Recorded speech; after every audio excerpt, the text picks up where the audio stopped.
One attend किया। इसमें instructor Abdul Rafe और शहाब अली बहुत अच्छा गाइड किया और बहुत कुछ नया सीखा।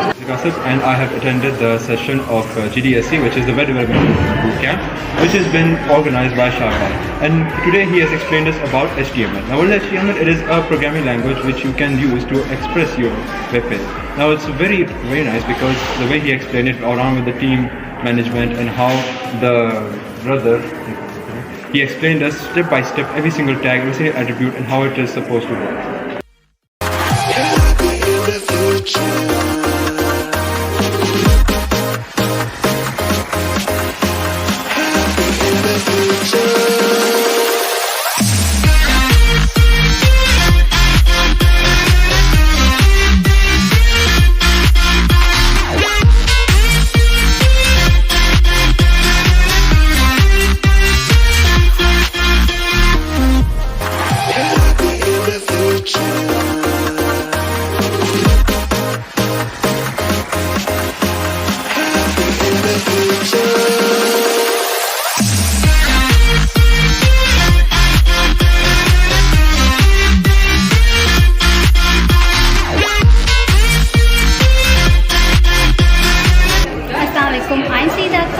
मैंने वेब डेवलपमेंट का मॉड्यूल 1 अटेंड किया।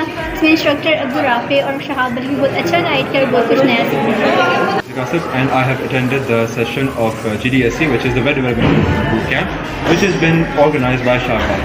And today he has explained us about HTML. Now, what is HTML? It is a programming language which you can use to express your web page.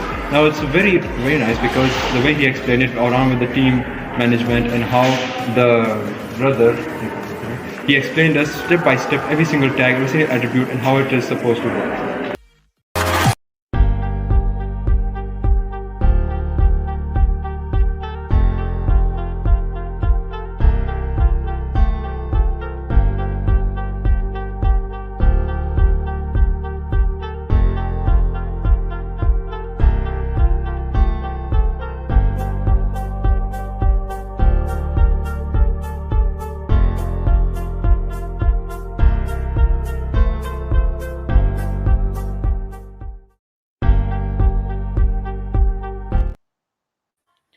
Assalamu alaikum everyone.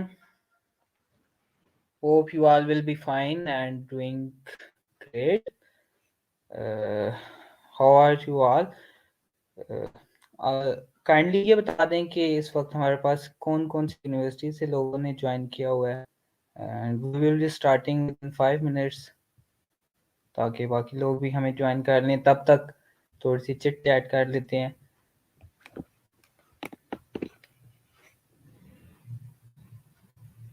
Am I audible? Yes.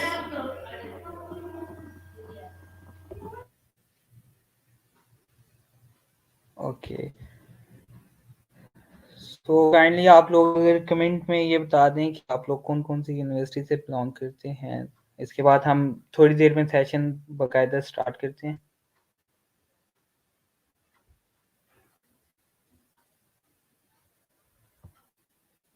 वालेकुम अस्सलाम हज़ीक। Okay, अभी तक तो UET की आवाम है हमारे पास।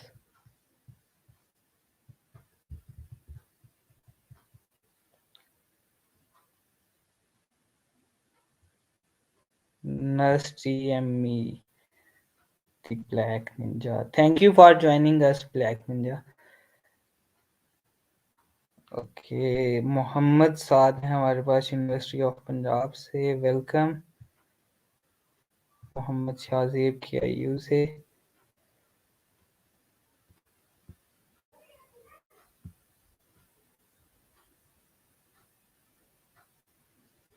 UET लखली। Okay,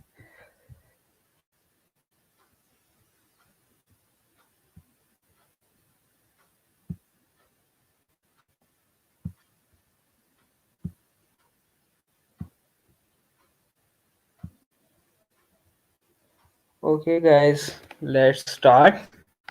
सो basically हमारे बूट कैंप का ये सेकंड मॉड्यूल है। फर्स्ट ऑन कैंपस हुआ था, but as we have collaborated with other GDSCs as well, so we will try to complete our module 1 as well. today. In this bootcamp, basically, we will explore web development domain, what languages are used in web development, and what are latest technologies and what are latest trends in web development. So let's start with my introduction. I am Shahab Malik. Uh, I am I am software engineering student at UT Texla. Currently, I am in sixth semester, and I am web dev lead at GDSE UT Texla. Basically, I am leading tech team, and also I am technical content writer on LinkedIn and Twitter as well. My posts are mostly related to web development domain. These includes coding related tips, some techniques, and some general posts. So if you guys want to follow me, you can follow me on LinkedIn and Twitter. My socials will be shared, and feel free to contact me in case of any query. So let's start with bootcamp roadmap. Road map आपके साथ वैसे already share किया जा चुका है, लेकिन let's take a quick overview. So basically, we have divided our bootcamp into 8 modules. We will be starting from HTML, then we will go for CSS basic, and then CSS advanced, then we will explore JavaScript, and then JavaScript advanced, then we will go for GitHub and Firebase. And in module 7, we will explore React, and we will end our bootcamp by intro of Web3. So basically इस boot camp को 8 modules में divide करने का purpose ये था कि आप लोग जो है वो वेब डेवलपमेंट की डोमेन से जो है वो एक बार आप लोगों को आइडिया हो जाए कि वेब डेवलपमेंट की डोमेन में क्या क्या चीज़ें हैं और किस तरह से चीज़ें काम कर रही हैं. Okay, here is my team. I am having Arslan Niazi as tech lead. He is leading this bootcamp along with me. For HTML, I am having Abdul Rafi, and Muazzam will leading today's module, and he will teach you CSS. And we have Iman Binti Kamran for CSS framework, and Hasnan will teach us JavaScript. And react GitHub वगैरह मैं खुद कराऊंगा, और उसके बाद काशान है हमारे पास वेब3 के लिए. Okay, so let's start with what is web development. कि वेब डेवलपमेंट एक्चुअली है क्या. तो आप लोग अपनी डेली लाइफ में डिफरेंट वेब एप्लीकेशंस जो हैं वो यूज़ कर रहे हैं. You are using educational websites, आप लोग यूनिवर्सिटी की वेबसाइट यूज़ कर रहे हैं, आप लोग ERP यूज़ कर रहे हैं अपने, आप लोग डिफरेंट वेब एप्लीकेशंस जो हैं वो यूज़ कर रहे हैं, कुछ वेब बेस्ड टूल्स हैं हमारे पास. तो अब इन तमाम वेबसाइट्स की जो डेवलपमेंट है उस चीज़ को हम वेब डेवलपमेंट कहते हैं, और जो पर्सन इन वेब एप्लीकेशंस को डेवलप कर रहा होता है उसको हम वेब डेवलपर जो है वो कहते हैं. उसके बाद हमारे पास why you should learn web development. So it is easy to start. अगर बाकी डोमेन्स के लिहाज से देखा जाए तो वेब डेवलपमेंट जो है वो इजी है स्टार्ट करने में. अगर आपका जीरो प्रोग्रामिंग नॉलेज भी है तो आप स्टार्ट कर सकते हैं. क्यों? क्योंकि स्टार्ट में आपके पास जो है आप स्टार्ट करते हैं HTML से, वो मार्कअप लैंग्वेज है, उसमें इस तरह से प्रोग्रामिंग कॉन्सेप्ट नहीं होते. Then you go for styling, and जब आप जावास्क्रिप्ट स्टार्ट करते हैं तो वहाँ पे आके आपके प्रोग्रामिंग कॉन्सेप्ट जो होते हैं वो यूज होते हैं आगे पे. उसके बाद वेब डेवलपमेंट करंटली इस टाइम हाईली डिमांडेड है, और उसके बाद आप फ्रीलांस अपॉर्चुनिटीज जो है वो आप मिल जाती हैं. If you are going to start your career as freelancer, you can do freelancing as well. उसके अलावा आप इंटर्नशिप्स के लिए अप्लाई कर सकते हैं. काफ़ी कंपनीज हैं जो कि वेब बेस्ड इंटर्नशिप्स भी प्रोवाइड करती हैं, और मोस्टली हमारी कोशिश होती है कि समर वेकेशंस में हम इंटर्नशिप कर लें. तो अगर आप लोगों का कोई प्लान हो तो आप लोग वेब डेवलपमेंट को एज इंटर्नशिप भी कर सकते हैं. उसके बाद अगर देखा जाए web development, basically web development में आपको दो टर्म्स जो हैं वो बहुत ज़्यादा सुनने को मिलेंगी. एक क्लाइंट साइड डेवलपमेंट और दूसरी सर्वर साइड डेवलपमेंट. अब क्लाइंट साइड डेवलपमेंट जो है इसको हम फ्रंट एंड डेवलपमेंट भी कहते हैं, and server side back and development. Client हमारे पास जो है, अब अगर क्लाइंट को देखें कि क्लाइंट क्या है, तो क्लाइंट आपका एंड यूज़र है. आप अगर वेबसाइट कोई भी यूज़ कर रहे हैं तो you are acting as a client. मैंने अगर कोई वेबसाइट ओपन की, लेट्स सपोज मैं अपनी यूनिवर्सिटी की वेबसाइट ही ओपन करता हूँ, तो मैं उस केस में क्लाइंट हूँ। अब क्लाइंट साइड पे हमारे पास जो लैंग्वेजेस यूज हो रही होती हैं, we are using HTML, then हमारे पास स्टाइलिंग के लिए जावा CSS यूज करते हैं, और उसके बाद JavaScript, and then there are some frameworks and libraries as well, we will explore them all together. Okay, उसके बाद बैकएंड डेवलपमेंट, ये सर्वर साइड डेवलपमेंट देखा जाए तो सर्वर हमारे पास एक ऐसी एप्लीकेशन है जो कि क्लाइंट की रिक्वेस्ट को जो है वो एक्सेप्ट करती है और उसके अगेंस्ट कोई ना कोई रिस्पॉन्स जो है वो जनरेट करती है। मे बी ये चीज़ अभी समझ ना आए न्यूबीज को, लेकिन जैसे जैसे हम बूट कैम्प में आगे चलेंगे आपको ये चीज़ें अंडरस्टैंड आप कर लेंगे इजीली। अब बैकएंड डेवलपमेंट में जो हमारे पास लैंग्वेजेस यूज होती हैं उनमें हमारे पास Node.js है, PHP है, पाइथन का फ्रेमवर्क Django को भी हम यूज करते हैं, और उसके अलावा हमारे पास जो है वो फायरबेस को भी हम यूज कर सकते हैं, और फायरबेस को ही हम इस प्रोजेक्ट में जो है इस बूट कैम्प में हम यूज कर रहे होंगे। उसके अलावा कुछ चीज़ें जो कि मैं बताना चाहता हूँ एज अ लीड, कि आप लोग अपने इंस्ट्रक्टर को फॉलो करें। जैसे जैसे आपका इंस्ट्रक्टर करेगा साथ साथ कोडिंग, आप लोग भी कोशिश करें कि अपने लैपटॉप्स पे उन स्टेप्स को फॉलो करें, और उसका फ़ायदा ये होगा कि अगर आप लोगों को कोई प्रॉब्लम आती है, कोई कन्फ्यूजन होती है, तो वो हम ऑन द स्पॉट जो है वो रिजॉल्व कर सकते हैं। और उसके अलावा हर मॉड्यूल के एंड पे एक प्रैक्टिस प्रोजेक्ट, और उस प्रोजेक्ट का पर्पस जो है वो ये है कि आप लोग अपनी स्किल्स जो हैं उनकी प्रैक्टिस कर सकें। जो चीज़ें भी हम मॉड्यूल में कवर करेंगे वो प्रोजेक्ट जो है वो उसी बेस पे होगा। तो आप लोग प्रोजेक्ट्स कंप्लीट करें, और प्रोजेक्ट कंप्लीशन पे आप लोगों को जो है वो ई सर्टिफिकेट्स भी प्रोवाइड किए जाएंगे। You can post them on your socials as well, and happy coding. That's all from my side. Feel free to contact me in case of any issue or any problem. My socials are already shared. और अगर अभी किसी का कोई question है तो आप जो है, अच्छा एक क्वेश्चन मेरे पास आया हुआ है, वेब डेवलपमेंट में कैसे इंटर्नशिप कर सकते हैं।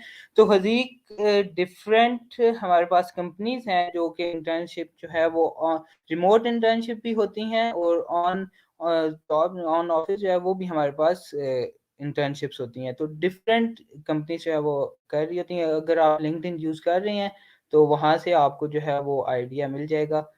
That's all from my side, और now Muazzam will leading today's module. Muazzam, over to you. Assalamu alaikum. Am I audible?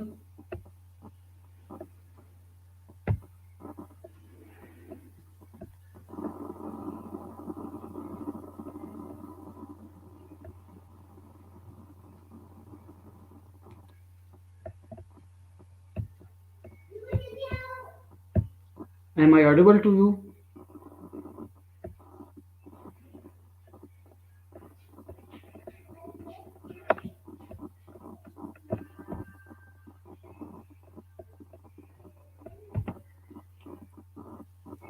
Yes, Muazzam, you Welcome can to Web start. Development Bootcamp 2K23 Module 2.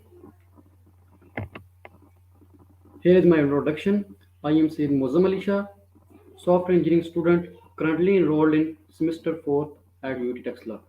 I am also a general team member of web development team at Google Developer Students Club UT Texla.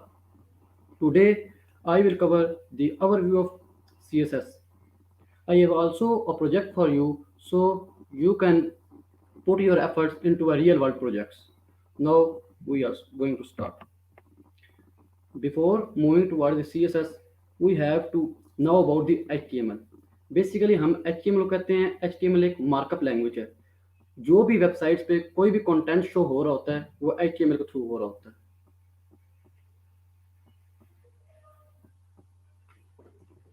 जो भी content show हो रहा होता है web पे वो HTML के through show हो रहा होता है। HTML हमें बहुत से टैग्स प्रोवाइड करता है। हेडिंग के लिए हमें प्रोवाइड करता है H1 से लेकर H6 तक। उसके अलावा हमें पैराग्राफ्स के भी टैग प्रोवाइड करता है। उसके अलावा हम इमेजेस भी इंसर्ट कर सकते हैं, ऑडियोज भी इंसर्ट कर सकते हैं और वीडियोज भी।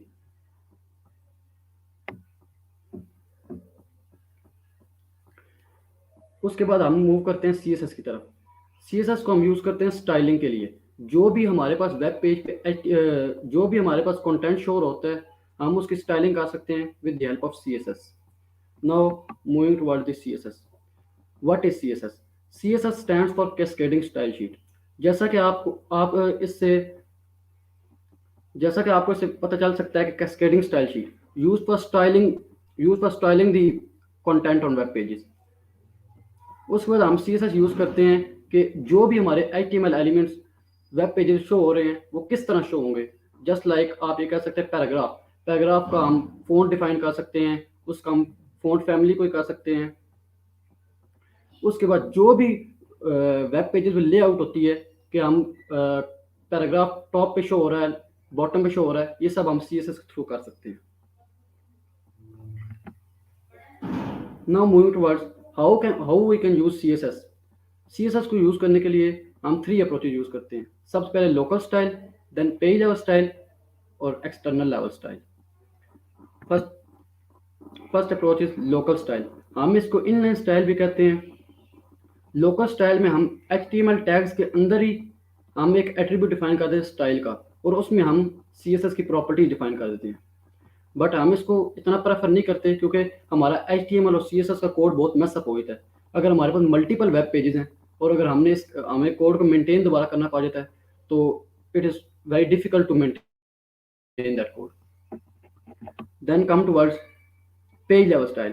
पेज लेवल स्टाइल में ये होता है कि HTML का एक टैग होता है हेड टैग, उसके अंदर हम स्टाइल के टैग डाल देते हैं और उसके अंदर हम CSS की प्रॉपर्टी डिफाइन करते हैं। ये भी एज सच इतना प्रेफरेबल नहीं होता क्योंकि अगर हमारे पास मल्टीपल वेब पेजेस हैं तो हमारा HTML कोड इतना लेंथी हो जाएगा, अगर हमने मेंटेन करना हो तो हम इसको इतना मेंटेन नहीं कर सकते। Then come towards the external level style. External level style ये होता है कि हम सारी CSS हम एक अलग फाइल में डाल देते हैं, इंसर्ट कर देते हैं, और हम उस फाइल को .css के एक्सटेंशन से शो करते हैं, सेव करते हैं। और हम इसको इसलिए सबसे ज़्यादा प्रेफर करते हैं कि अगर हमें दोबारा मल्टीपल वेब पेजेस हमारे पास हैं और अगर हम उसको दोबारा मेंटेन करना चाहते हैं तो हम इजीली मेंटेन कर सकते हैं। हमारे पास एक एग्जांपल ये है।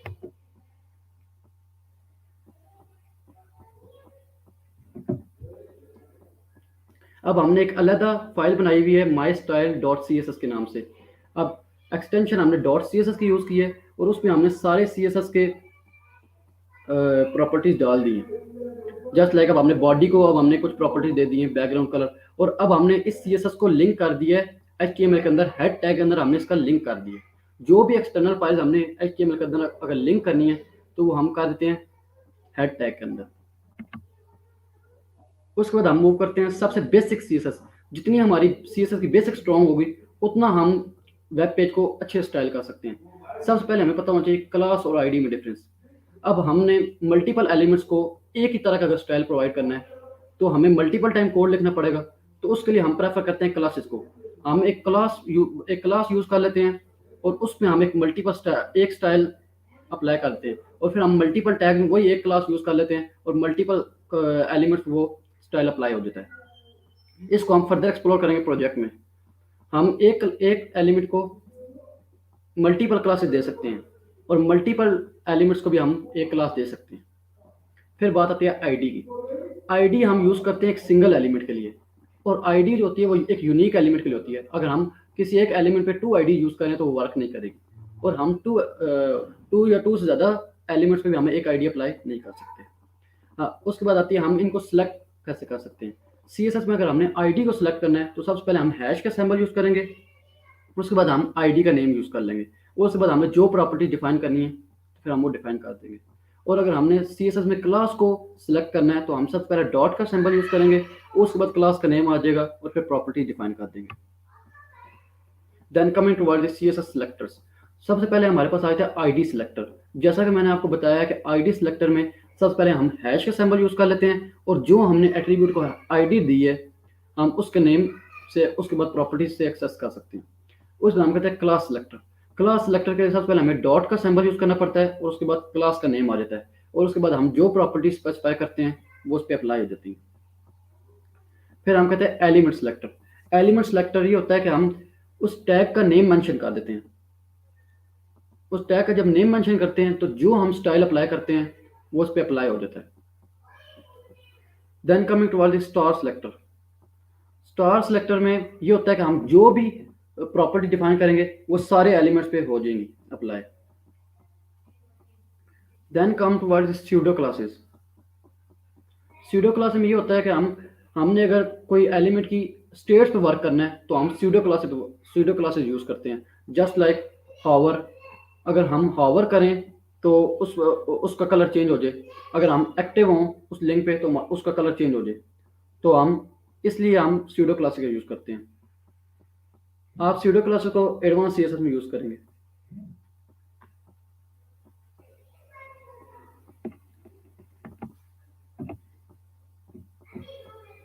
Now coming toward CSS selectors.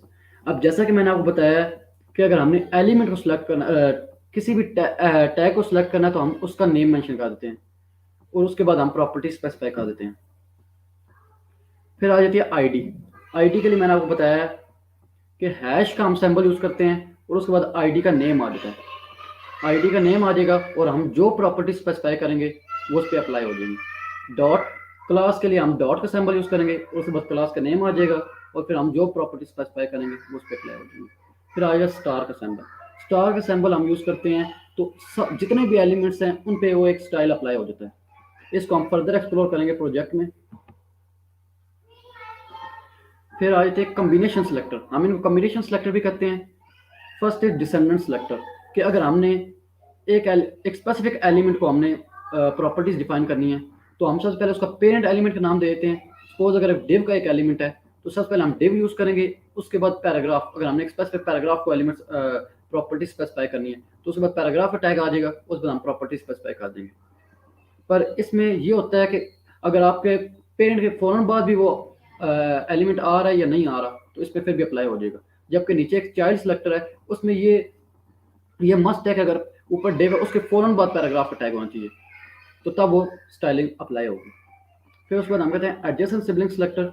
Adjacent sibling selector और general sibling selector just like same है कि आप कहते हैं कि दो पैराग्राफ टैग हैं और वो आपस में सिबलिंग है। अगर आप एक पैराग्राफ टैग पे हॉवर करें तो दूसरे कलर चेंज हो जाए, तो हम इसके लिए एडजेसेंट सिबलिंग सेलेक्टर का यूज करते हैं। पर एडजेसेंट सिबलिंग सेलेक्टर के लिए ये लिमिटेशन है कि अगर उस पैराग्राफ टैग पे फौरन बाद नेक्स्ट पैराग्राफ टैग होना चाहिए जिसमें हमने अफेक्ट करना है। जबकि जनरल सिबलिंग सेलेक्टर के लिए ये है कि उसके दरम्यान में कोई और एलिमेंट भी आ सकता है। इसको हम फर्दर एक्सप्लोर करेंगे प्रोजेक्ट में। Now coming toward the box model. CSS के बॉक्स मॉडल हम कहते हैं आप जो भी कंटेंट, अगर हम सपोज हम किसी भी डिव में अगर हम कोई कंटेंट दे देते हैं तो वो एक तरह का बॉक्स मॉडल की तरह बिहेव करता है। तो जो भी उसके अगर हम उसको पैडिंग अप्लाई करते हैं तो कंटेंट से आउटसाइड और बॉर्डर से इनसाइड तक वो पैडिंग ले रहा होता है, और अगर हम जो भी उसको मार्जिन अप्लाई करते हैं वो बॉर्डर से आउटसाइड पे ले रहा होता है, वो उसकी विड्थ और हाइट में अफेक्ट नहीं करता। फिर आई थी मार्जिन की प्रॉपर्टीज। हम इन प्रॉपर्टीज को यूज कैसे कर सकते हैं। सबसे पहले हमें लिखना पड़ता है उस प्रॉपर्टी का नेम मार्जिन हाइफन टॉप। फिर हम टॉप से मार्जिन दे सकते हैं। उसके बाद आइटम मार्जिन राइट, आप राइट से कितना मार्जिन दे सकते हैं हाइफन सिंबल यूज करके। मार्जिन बॉटम और मार्जिन लेफ्ट। फिर इसका एक हम शॉर्ट हैंड भी यूज कर सकते हैं मार्जिन। सिर्फ मार्जिन का आप देंगे उस साथ आप इसको एक वैल्यू डिफाइन कर देंगे। तो जो फर्स्ट वैल्यू होगी वो टॉप से होगी, सेकंड वैल्यू राइट से, थर्ड वैल्यू बॉटम से और फोर्थ वैल्यू लेफ्ट से। ये क्लॉकवाइज में वर्क करती है। उसके बाद अगर हमने किसी भी डिव को सेंटर में प्लेस करना है तो हम उसको मार्जिन ऑटो दे सकते हैं। ये बॉर्डर के आउटसाइड पे वर्क करेगा। फिर हम बात करते हैं पैडिंग की। अगर हमने बॉर्डर के इनसाइड कुछ कंटेंट को पैडिंग देनी है तो हम पैडिंग अप्लाई कर देंगे। इसमें पैडिंग टॉप की प्रॉपर्टी होती है, पैडिंग राइट, पैडिंग बॉटम और पैडिंग लेफ्ट। अगर हम इसका शॉर्ट हैंड यूज करना चाहते हैं तो हम पैडिंग की प्रॉपर्टी का नेम मेंशन करेंगे। उसके बाद हम टॉप की कोई वैल्यू दे देंगे, राइट की वैल्यू दे देंगे, बॉटम की वैल्यू दे देंगे और लेफ्ट की वैल्यू दे देंगे। ये भी क्लॉकवाइज वर्क करती है। उसके बाद आ जाए बॉर्डर। बॉर्डर को हम कुछ प्रॉपर्टी दे सकते हैं। बॉर्डर विड्थ में हम कोई भी उसको स्पेसिफिक साइज देते हैं 1 पिक्सल 2 पिक्सल। उसके बाद हम थिक भी मेंशन कर सकते हैं। उस बॉर्डर स्टाइल आता है। बॉर्डर स्टाइल भी हम मेंशन कर सकते हैं। Non border style means border ना हो, सॉलिड, डॉटेड और डैश। और उसके बाद हम बॉर्डर को कोई कलर भी दे सकते हैं, रेड या उसका एक और होता है RGB, उसको हम कहते हैं बॉर्डर। इसका शॉर्ट हैंड भी है बॉर्डर, मीन्स कि हम ये कहते हैं कि एक हम उसको पहले अगर हमें शॉर्ट हैंड देना तो सबसे हम विड्थ की प्रॉपर्टी डिफाइन करेंगे, फिर हम स्टाइल की प्रॉपर्टी डिफाइन करेंगे और फिर कलर देंगे। Now coming towards border radius. अगर आपको कोई भी क्वेश्चन है तो आप पूछ सकते हैं। हाजिक आसिफ आप ये पूछ रहे हैं पैडिंग का मतलब क्या है? मीन्स आप ये कहते हैं कि आपने एक डिव दी है और उसमें आपने कुछ कंटेंट डाला है, उसको आप इनर साइड से, आप कुछ बॉर्डर के इनर साइड से अगर पैडिंग देना चाहते हैं ना तो आप उसको पैडिंग अप्लाई कर देंगे। फर्दर हम इसको प्रोजेक्ट में एक्सप्लोर करेंगे। फिर उसके बाद आए थे बॉर्डर रेडियस। अगर आप कोई भी बॉक्स है आप उसको कहते हैं कि उसके बॉर्डर कर्व हो जाए तो आप उसको बॉर्डर रेडियस अप्लाई कर दें। बॉर्डर रेडियस की वैल्यू इस तरह होती है कि सबसे पहली वैल्यू लेफ्ट टॉप से होती है, सेकंड वैल्यू राइट टॉप से, थर्ड वैल्यू राइट बॉटम और fourth value left bottom. Just like आप बहुत से वेब पेजेस देखते होंगे बटन साइड से कर्व होते हैं तो हम उनको बॉर्डर रेडियस अप्लाई करते हैं। अगर आप स्पेसिफिक कहते हैं कि किसी आप पिक्चर को आप सर्कल में देना चाहते हैं मीन्स, तो आप उसको बॉर्डर रेडियस सर्कल में कन्वर्ट कर सकते हैं। आप उसको विथ और हाइट इक्वल दें और बॉर्डर रेडियस उसको 50% कर दें तो वो सर्कल में कन्वर्ट हो जाएगा। उस हम कहते हैं बॉक्स शेडो। आप मुख्तलिफ वेब पेजेस देखते होंगे कि कुछ बॉक्सेस से लाइट्स शेडो और होता है, हम उसको बॉक्स शेडो प्रॉपर्टी कहते हैं। बॉक्स शेडो में ये होता है कि first value horizontal offset means वो एक्स एक्सिस से कितना ऑफसेट हो, उसका शेडो कितना बाहर हो। फिर वर्टिकल ऑफसेट मींस वो वर्टिकली कितना ऑफसेट हो। फिर ब्लर मींस के मतलब कितना ब्लरिश हो। और सेपरेट कलर मींस आप कह सकते हैं कि स्प्रेड और कलर कौन सा आप डिफाइन करना चाहते हैं। और आप इनसेट की प्रॉपर्टी ना भी दे तो कोई इशू नहीं है, वो वर्क करती है। इनसेट में ये होता है कि वो shadow inside the div work करती है। उस नाम कहते हैं बॉक्स साइजिंग। बॉक्स साइजिंग दो वैल्यूज होती हैं, बॉर्डर बॉक्स और content box. Box size border box और कंटेंट बॉक्स में ये डिफरेंस है कि जब आप किसी भी डिव में आप कोई कंटेंट स्पेसिफिक देते हैं और आप उसको एक स्पेसिफिक विड्थ और हाइट अप्लाई कर देते हैं कि उसकी 200 पिक्सल विड्थ और 200 पिक्सल हाइट है, तो अगर आप उसको कहते हैं box sizing border box. Border box में ये होगा कि आप उसको कोई पैडिंग अप्लाई करते हैं, बॉर्डर अप्लाई करते हैं, तो वो बॉर्डर को बॉर्डर समेत वो 200 पिक्सल लेगा हाइट और विड्थ। जबकि बॉक्स साइजिंग कंटेंट बॉक्स में ये होगा कि अगर आप उसको पैडिंग और बॉर्डर को अप्लाई करते हैं तो वो उसकी साइज इंक्रीज कर देगा।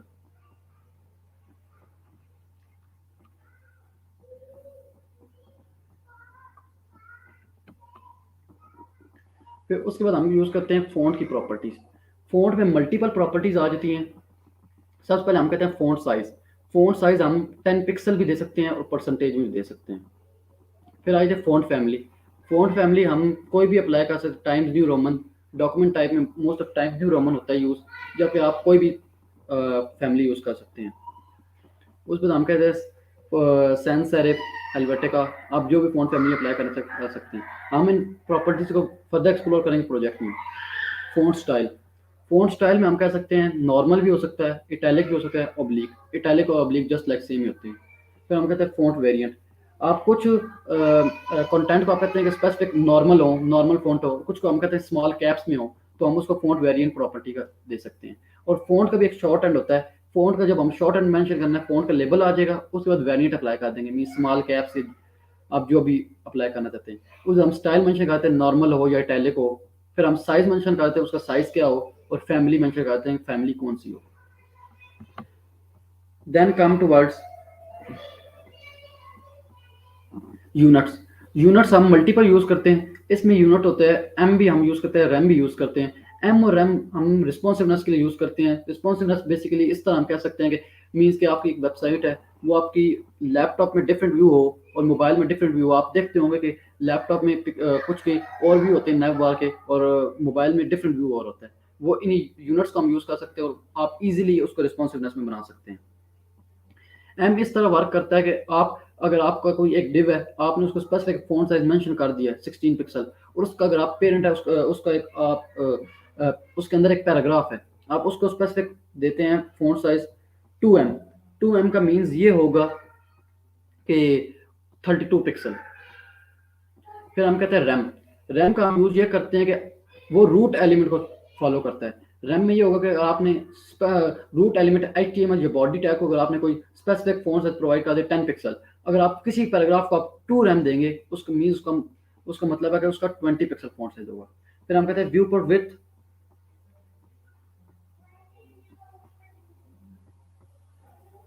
फिर उसके बाद हम कहते हैं व्यू पोर्ट विड्थ और view port height. View port width में हम ये कहते हैं कि आपके सामने जितनी भी स्क्रीन विजिबल है उसकी विड्थ जितनी है, और व्यू पोर्ट हाइट ये होता है कि आपकी स्क्रीन जितनी विजिबल है उसकी हाइट।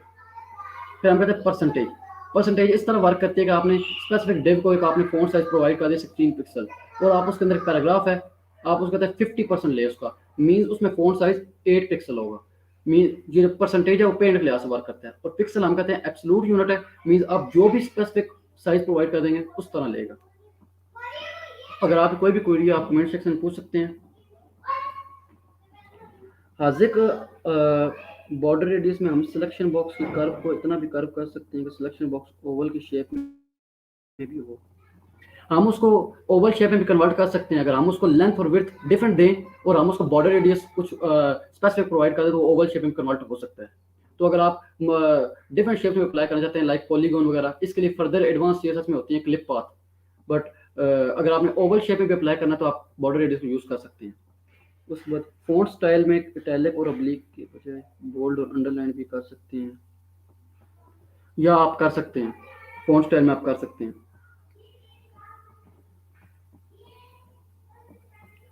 यस, पैडिंग का यही मतलब है कि कंटेंट और बॉर्डर के दरमियान जितनी आपके पास स्पेस है वो पैडिंग होती है, राइट।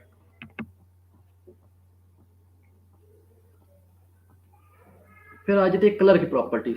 कलर आप अगर किसी को लेबल प्रोवाइड करते हैं तो मीन्स उसका मतलब है कि उसके फोन का कलर कौन सा है।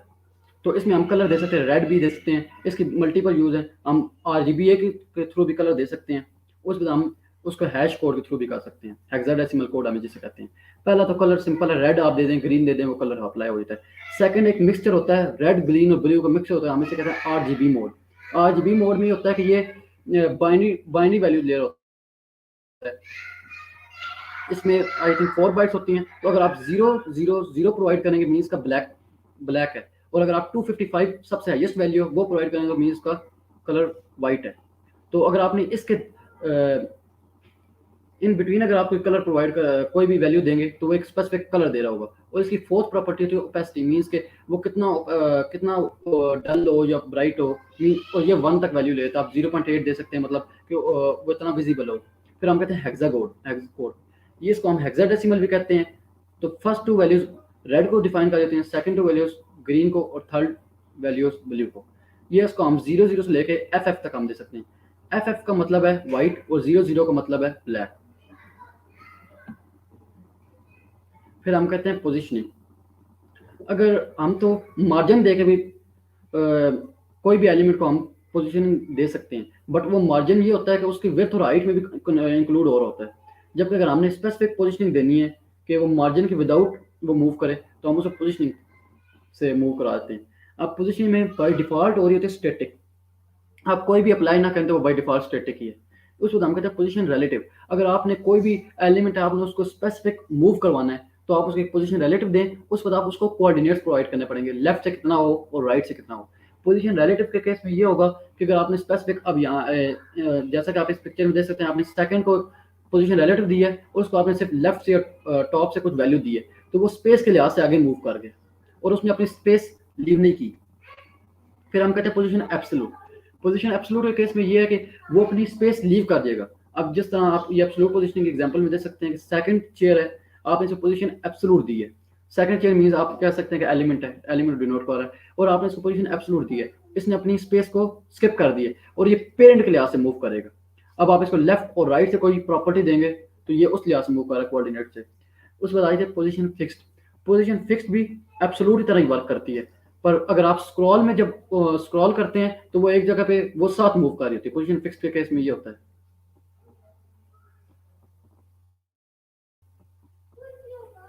उस बाद हम कहते हैं पोजीशन स्टिकी। पोजीशन स्टिकी के केस में ये होता है कि पोजीशन स्टिकी रिलेटिव की तरह वर्क करती है, वो स्पेस लीव नहीं करती, पर आप स्क्रॉल में मूव करते हैं तो वो भी आपके साथ मूव कर रही होती है।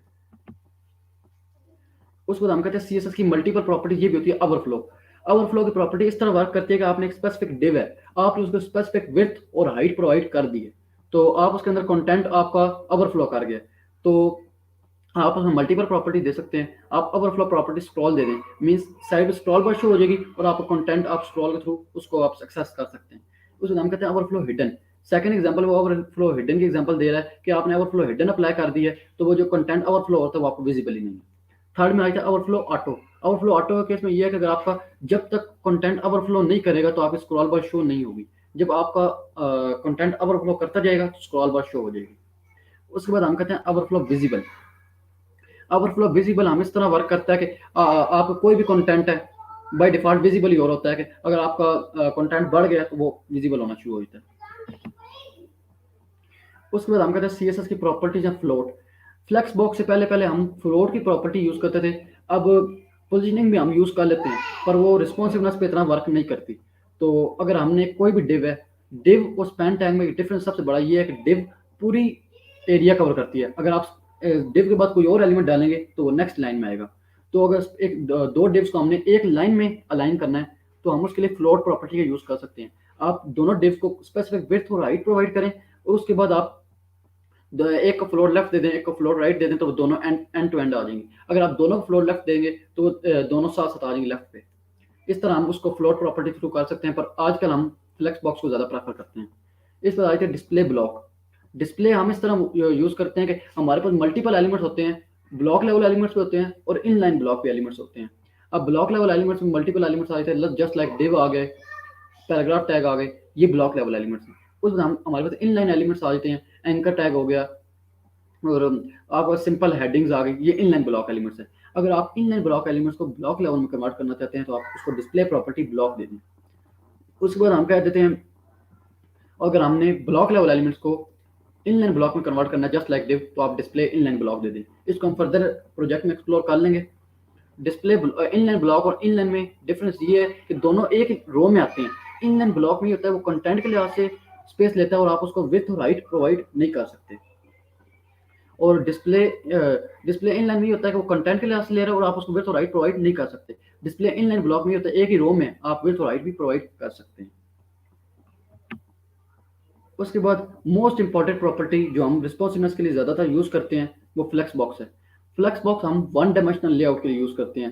सपोज आप कहते हैं कि मल्टीपल ब्लॉक लेवल एलिमेंट्स हैं, आप उनको रो में कन्वर्ट कर दें तो आप उनको फ्लेक्स बॉक्स पेंट पे अप्लाई करें और उनको फ्लेक्स डायरेक्शन रो दे दें। आप अगर कहते हैं इनलाइन एलिमेंट्स हैं, आप अगर उनको कॉलम में कन्वर्ट करना चाहते हैं वन डायमेंशनल लेआउट में वाई एक्सिस में तो आप उनको फ्लेक्स डायरेक्शन कॉलम भी दे सकते हैं। हम इनको फर्दर एक्सप्लोर करेंगे प्रोजेक्ट में, इंशाल्लाह आपको क्लियर हो जाएगा। फिर हम कह सकते हैं फ्लेक्स बॉक्स की एग्जांपल। फ्लेक्स बॉक्स में हम ये कहते हैं कि अगर आपने multiple element flex box apply करना है तो सबसे पहले आप एक डिव ले लें, मीन्स वो पेरेंट एलिमेंट होगा, ठीक है, उसको आप डिस्प्ले दे देना फ्लेक्स और फिर आप उसको फ्लेक्स डायरेक्शन ले सकते हैं कॉलम और फ्लेक्स डायरेक्शन रो भी दे सकते हैं। अगर डिव हैं जस्ट लाइक आप कह सकते हैं ब्लॉक लेवल एलिमेंट्स हैं तो आप उनको फ्लेक्स डायरेक्शन रो देंगे तो वो एक रो में आ जाएंगे। और अगर इनलाइन ब्लॉक एलिमेंट्स हैं जस्ट लाइक हेडिंग आप कह सकते हैं तो आप उनको अगर कॉलम में कन्वर्ट करना चाहते हैं तो फ्लेक्स डायरेक्शन कॉलम दें तो वो कॉलम में आ जाएंगे। उसके बाद हम अगर अलाइनिंग करनी हो तो हम अलाइनिंग भी मल्टीपल वे से कर सकते हैं। हमें ये अगर हमने हॉरिजॉन्टल में अलाइनमेंट करनी है तो हमें ये प्रॉपर्टी डिफाइन करते हैं justify content. Justify content horizontal alignment के लिए यूज होता है और अलाइन आइटम यूज होता है वर्टिकल अलाइनमेंट के लिए। अगर आप चाहते हैं कि आपके जो भी एलिमेंट्स हैं वो अगर स्टार्ट में आ जाएं तो हमारे पास हमें ये प्रॉपर्टी प्रोवाइड करती है फ्लेक्स स्टार्ट, सारे एलिमेंट्स स्टार्ट में आ जाएंगे। उसके बाद अगर हम कहते हैं कुछ एलिमेंट्स सेंटर में आ जाए सारे, तो सारे एलिमेंट्स सेंटर में आ जाएंगे तो सेंटर प्रॉपर्टी डिफाइन करते हैं जस्टिफाई कंटेंट में। हॉरिजॉन्टली ये वर्क करती है। फ्लेक्स एंड भी है कि सारे एलिमेंट्स एंड पे हो जाए। उसके बाद हम कहते हैं स्पेस बिटवीन में वो एंड टू एंड हो जाता है और एक एलिमेंट सेंटर में आ जाता है। और स्पेस अराउंड में ये होता है कि स्टार्ट दोनों साइड से वो एक स्पेसिफिक कम ही विड्थ लेता है और मिडल में उसकी थोड़ी ज्यादा वैल्यू होती है। स्पेस इवनली में वो जितना साइड से ले रहा होता है उतना ही मिडल में ले रहा होता है। Now it's time to move toward the project. You have to follow me, इंशाल्लाह you can make this project by following me। अच्छा मुझे ये बता दें कि जितने लोगों ने ज्वाइन किया हुआ है आप सबके पास VS कोड इंस्टॉल है सिस्टम में?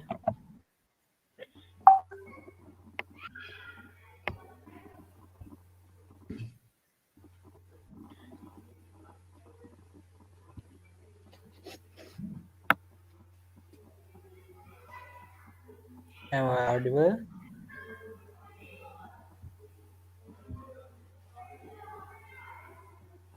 क्या आप लोगों के पास VS कोड इंस्टॉल है सिस्टम में?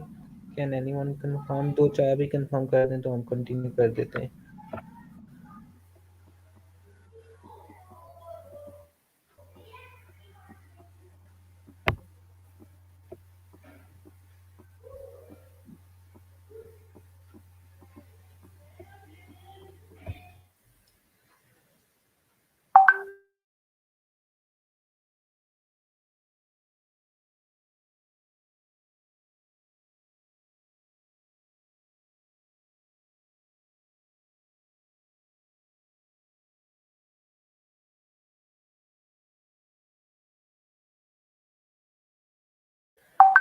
मौजम आप कंटिन्यू करो।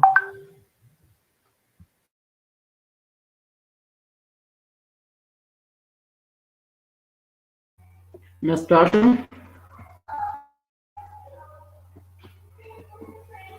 यस, आप स्टार्ट कर दो। मेरे ख्याल में चैट डिसेबल्ड है, मैं सेटिंग ठीक कर देता हूँ।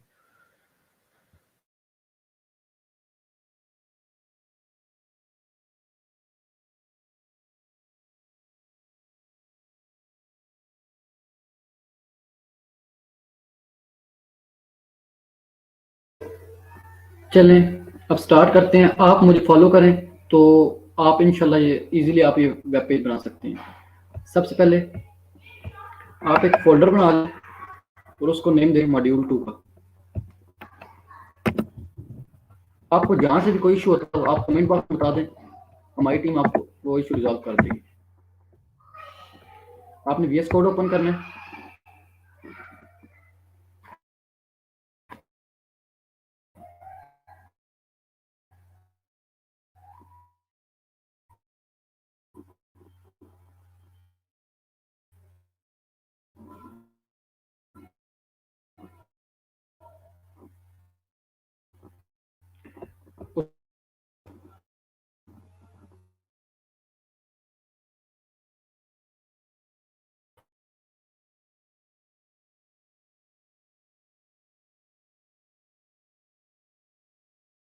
एक फाइल बनाते हैं index.html के, एक्सटेंशन होगी HTML।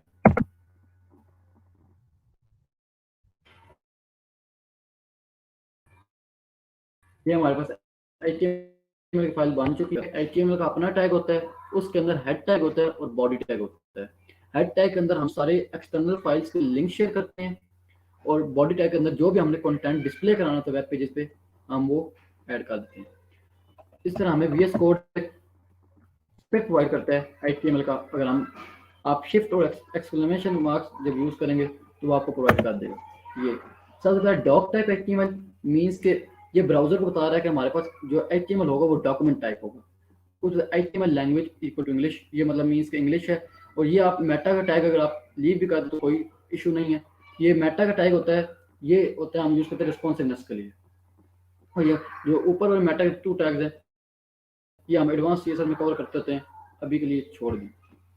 उसमें हम इसको नेम देते हैं मॉड्यूल 2। ठीक है, आप इनको साथ साथ सर्वर में ऑन कर लें कि हमारा मॉड्यूल 2 के नाम से ओपन हो गया।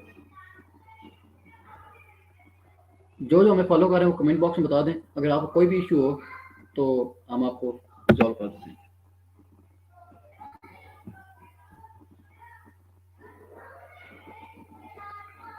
फिर उसके बाद हम एक फाइल बना रहे हैं CSS की। हम एक्सटर्नल स्टाइलिंग यूज करने लगे हैं। इसके हम कहते हैं स्टाइल डॉट CSS। आप कोई भी नाम रख सकते हैं but extension name dot CSS के नाम से ही होना चाहिए।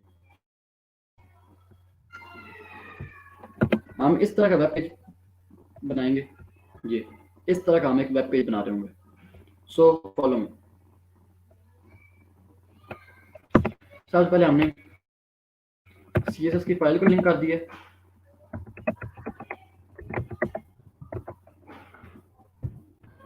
इसका मतलब है कि हमारी जो स्टाइल शीट कि हमारी वो हम स्टाइलिंग अप्लाई करने लगे इस तरह। उसके हम अब हम लिंक दे देंगे हमारी CSS की फाइल का style.css हमें प्रोवाइड कर रहा है। अब हमारी CSS लिंक हो गई है। उसके बाद हम चेक कर लेते हैं कि हमारा वर्क कर रहा है या नहीं।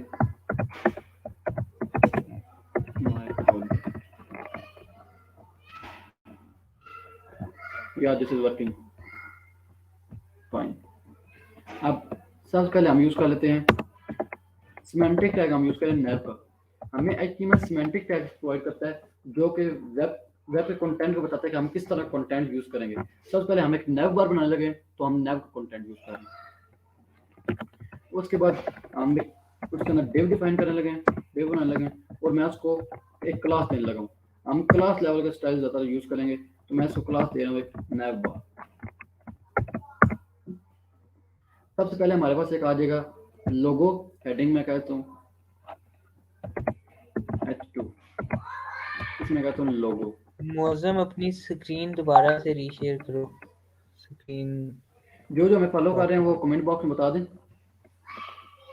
स्क्रीन उसके दोबारा बाद से हमारे पास शेयर एक करो। सर्च बार होगी, तो उसके लिए मैं एक डिव यूज कर रहा हूँ और उसमें मैं क्लास दे रहा हूँ सर्च बार।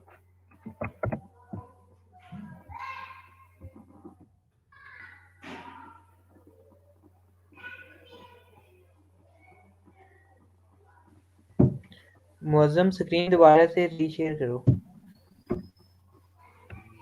ओके,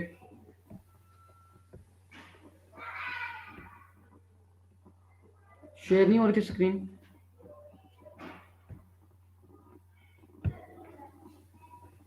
इशू था, दोबारा से रीशेयर करो। अब स्क्रीन विजिबल है।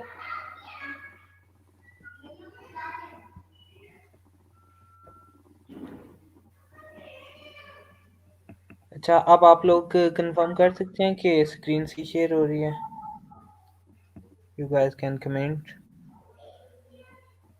और अगर किसी के पास लाइव सर्वर की एक्सटेंशन इंस्टॉल नहीं है तो आपके पास ये लेफ्ट साइड पे एक्सटेंशंस का ऑप्शन है, मौजम साथ बता दो। यहाँ पे आप जाके लाइव सर्वर लिखेंगे तो आपको एक्सटेंशन जो है वो मिल जाएगी। ये यहाँ पे आप लाइव सर्वर लिखेंगे, लाइव सर्वर, तो ये आपका ये लाइव सर्वर का इस तरह का लोगो होगा, तो आप ये इंस्टॉल कर लें अगर आपका लाइव सर्वर नहीं है तो। मैं आपको दोबारा एक बार लाइव सर्वर यूज़ करके दिखा देता हूँ कि यहाँ पे आपको एक प्रोवाइड कर देगा। अब यहाँ पे आपको गो लाइव का प्रोवाइड करेगा, तो आप इस पर क्लिक करेंगे तो आपको सर्वर पे ले जाएगा। ये आपको मॉड्यूल 2 ओपन होगा।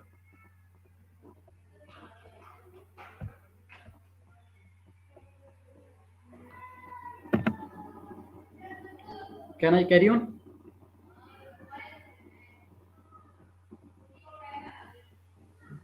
यस। ये अब हमने एक डिव बना दी सर्च बार की। उसके बाद हमें HTML एक सर्च बार के लिए हमें प्रोवाइड करता है, इनपुट टैग प्रोवाइड करता है। अब हम एक इनपुट टैग बना रहे हैं, उसके अंदर टाइप दे रहे हैं टेक्स्ट। ये हमारा इनपुट एक सर्च बार आ जाएगी। ये हमारे पास अब एक सर्च बार आ गई। उसके बाद हम कहते हैं कि हम एक आइकन यूज करना चाहते हैं, तो उसके लिए मैं आपको एक वेबसाइट बता दूं, रेमिक्स आइकन।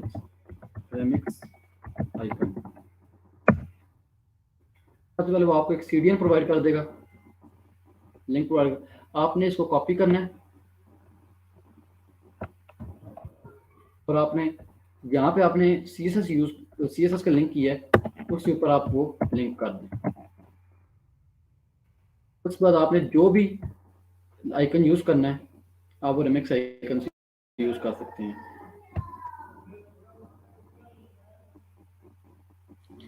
अच्छा, यहाँ तक कितने लोगों का हो गया? कितने लोगों ने लिंक पेस्ट कर लिया अपनी फाइल में और ये इनपुट टाइप भी ऐड कर लिया और लोगो वगैरह? आप लोग साथ साथ बताएंगे तो हम उस लिहाज से चलेंगे। इसका फ़ायदा ये होगा कि अगर आप लोगों को कोई भी मसला आ रहा है तो हम अभी रिजॉल्व कर लेंगे।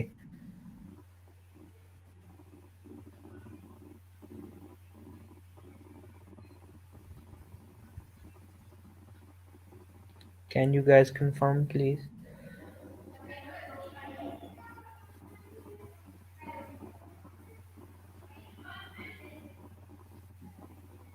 आजिक अगर आपने VS कोड में लाइव सर्वर इंस्टॉल कर लिया है तो आप उसको सर्वर पे ऑन करो, हो रहा है ब्राउजर पे।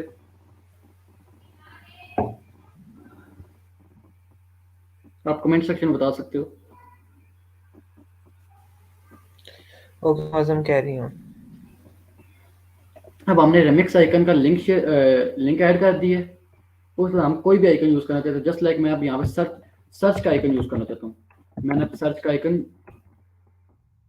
कर लिया।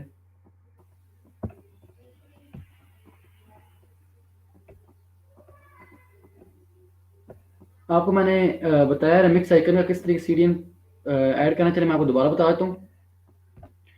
पहले आपने लिखना है रेमिक्स आइकन, तो यहाँ पे वो आपको सीडीएन का एक प्रोवाइड कर रहा होगा। आपने सीडीएन में जाना है और वो आपको यहाँ पे एक HTML का टैग दे रहा होगा, लिंक href, और ये आपको प्रोवाइड कर रहा होगा। तो आपने इसको सिर्फ कॉपी करना है, ये कॉपी करना है और VS कोड में पेस्ट कर देना है। ये इस तरीके आपकी ये रेमिक्स आइकन आपके साथ लिंक हो गया। उसके बाद हमने आइकन यूज करने हैं, तो आइकन के लिए हम यूज कर लेते हैं रेमिक्स आइकन ही हम यूज कर रहे हैं।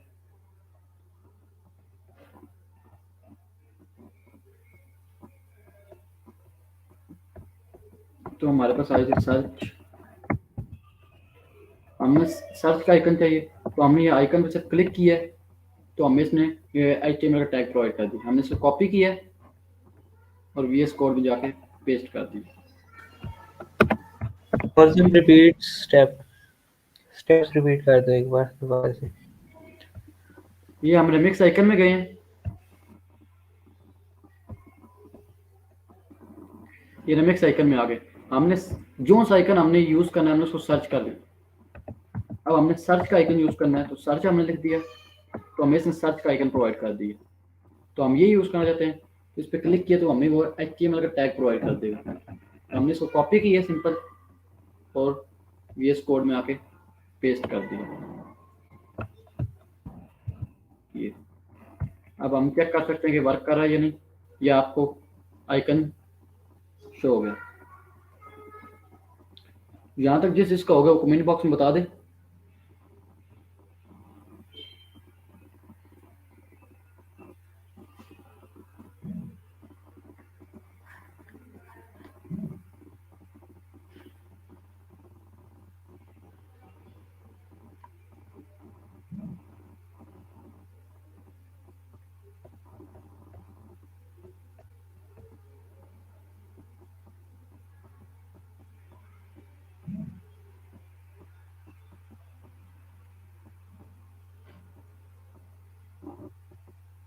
ओके, आपको विजिबल है VS कोड की स्क्रीन?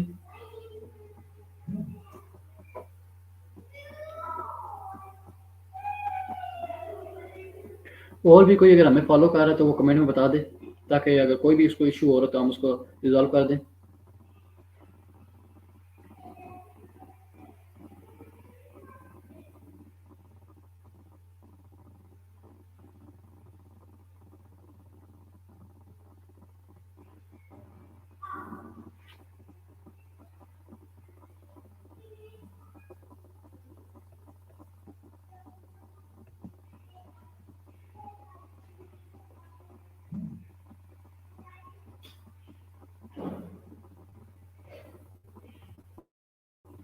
चलें अब हम कैरी ऑन करते हैं। ठीक है, ये हमारे पास सर्च बार का एक हो गया। तो अब हम एक यूज कर लेते हैं अनऑर्डर लिस्ट। आपको अनऑर्डर लिस्ट का पता ही होगा कि वो आपको एक लिस्ट प्रोवाइड कर देती है और उसके अंदर एक li जो आइटम है वो ब्लॉक लेवल एलिमेंट है। एक li आइटम नेक्स्ट लाइन में शो हो रहा होगा। उसके अंदर सबसे पहले हमने एक li का आइटम यूज कर लिया, उसके अंदर हम एक एंकर टैग यूज कर रहे हैं ताकि वो किसी एक के साथ लिंक हो जाए। तो हम एंकर टैग कर लेते हैं।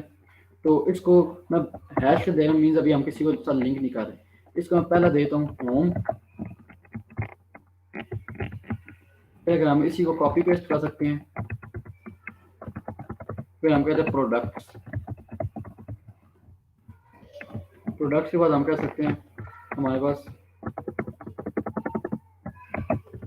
कॉन्टैक्ट अस, उसके बाद अबाउट अस। यहाँ तक हमारी नैव बार क्लियर हो गई है HTML के थ्रू। अब हम इसे स्टाइलिंग अप्लाई करेंगे। यहाँ तक जिसका क्लियर हो गया वो बता दे।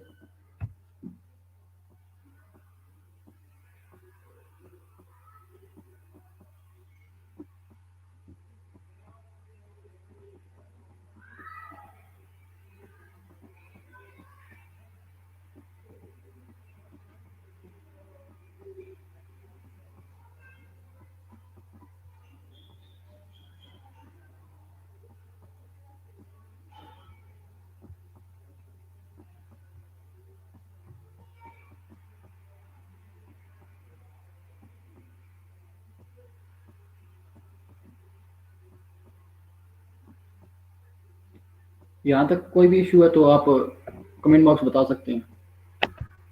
अब हम स्टाइलिंग अप्लाई करने लगे। सबसे पहले हम ऑल एलिमेंट्स को हम सेलेक्ट कर रहे हैं और हम उसको कह रहे हैं जो भी उनकी कोई बाय डिफॉल्ट पैडिंग है उसको 0 कर रहे हैं ताकि हमारी कोई स्टाइलिंग अफेक्ट ना हो। अगर कोई by default HTML code comment box में सेंड कर दो। जितना भी हो गया वो HTML कोड कमेंट बॉक्स में सेंड कर दो। अच्छा वैसे गाइस ये हमारे पास इम्प्लीमेंट थिंग्स ऑन स्पॉट, अपनी तरफ से कोशिश करें कि जितनी चीज़ें इम्प्लीमेंट कर सकते हैं साथ साथ करने। अगर कुछ रह जाता है तो वो आप लोग एंड पे भी कर सकते हैं। वैसे बस हम कोड भेज दो। मैं भेजता हूँ।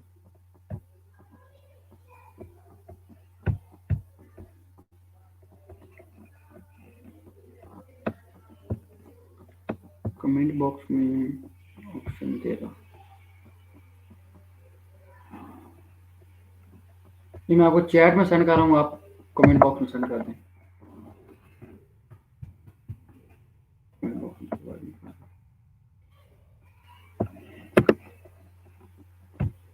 कमेंट बॉक्स को वो ऑप्शन नहीं दे रहा। आप मुझे सेंड कर दो, मैं सेंड कर देता हूँ। चलिए वेट।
चलिए अब कंटिन्यू करते हैं।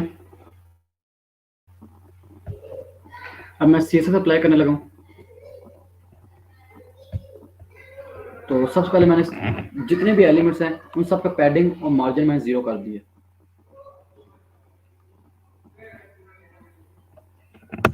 फिर उसके बाद मैं कहता हूँ मीन्स मैं अब कुछ सबसे टॉप लेवल एलिमेंट में करने लगा हूँ बॉडी पे। अब मैं कहता हूँ कि बॉर्डर बॉक्स साइजिंग, जैसा कि मैंने आपको बताया था कि बॉक्स साइजिंग हम बॉर्डर बॉक्स और कंटेंट बॉक्स यूज करते हैं। दोनों प्रॉपर्टी ये आपको दे रहा है।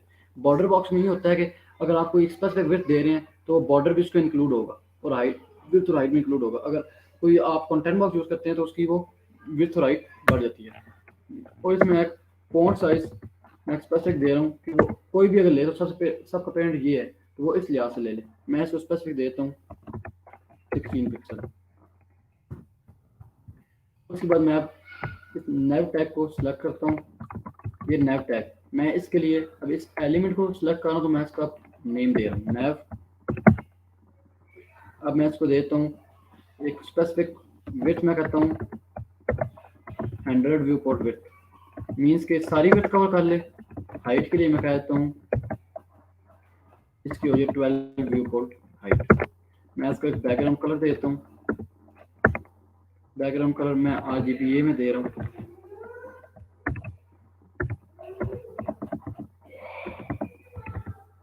एक स्पेसिफिक ब्लू कलर मैंने दे दिया और मैं स्टाइलिंग क्या कर लेता हूँ कि अप्लाई हो रही है नहीं। ये अब हमें इसने एक बैकग्राउंड कलर दे दिया और इतनी विड्थ का दे दिया, ठीक है। उसके बाद मैं इसको कलर देता हूँ। ये टेक्स्ट पे अप्लाई हो जाएगा। कलर कौन सा होगा? टेक्स्ट का कलर वाइट हो जाएगा। सारे टेक्स्ट का कलर वाइट हो गया। आइकन पे भी कलर अफेक्ट करता है। और उसके बाद मैं एक स्पेसिफिक फॉन्ट फैमिली देता हूँ कि जो भी ओवरऑल जो भी पेज में फॉन्ट हो वो ये वाला फॉन्ट फैमिली यूज कर लें। मैं इसके बाद कहता हूँ कोई भी आप खुद भी अपनी तरफ से कर सकते हैं और हम भी यहाँ पे कह सकते हैं कि ये एरियल हेलवेटिका। अगर कोई ब्राउजर सपोर्ट नहीं करता एरियल को फिर वो हेलवेटिका में हो जाएगा। अगर हेलवेटिका में सपोर्ट नहीं करता तो सेंस है। ये अब आपके फॉन्ट चेंज हो चुका होगा। ये फॉन्ट आपका चेंज हो चुका है। उसके बाद अब मैं डॉट नेव, ये मैंने स्पेसिफिक डिव ली थी। डॉट नेव नेव बार मैंने इसको क्लास दी थी। अब ये पेरेंट है, मैं इसको डिस्प्ले फ्लेक्स दूंगा और ये H2 तो इनलाइन एलिमेंट है, जबकि डिव और ये अनऑर्डर लिस्ट एक अलग लाइन में आ रहा है तो वो एक लाइन में आ जाएंगे। जैसा कि आप देख सकते हैं कि वो अलग अलग लाइन में आ रहे हैं। तो मैं उसको सिलेक्ट कर लेता हूँ। मैं इनको देता हूँ डिस्प्ले,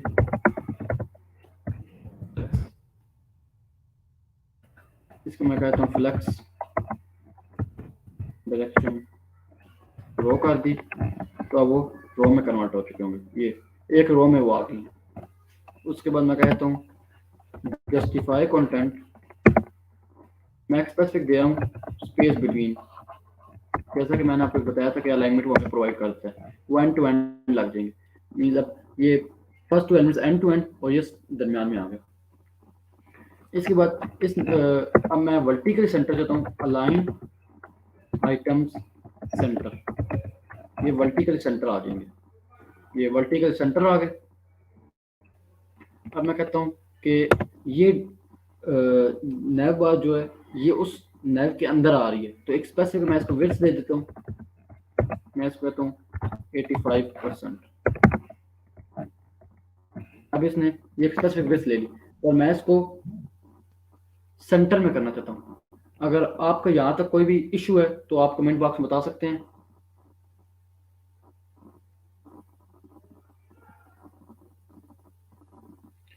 यहाँ तक जिस चीज़ का हो गया वो कमेंट बॉक्स में बता दे, या कोई भी इशू आ रहा तो बता सकता है।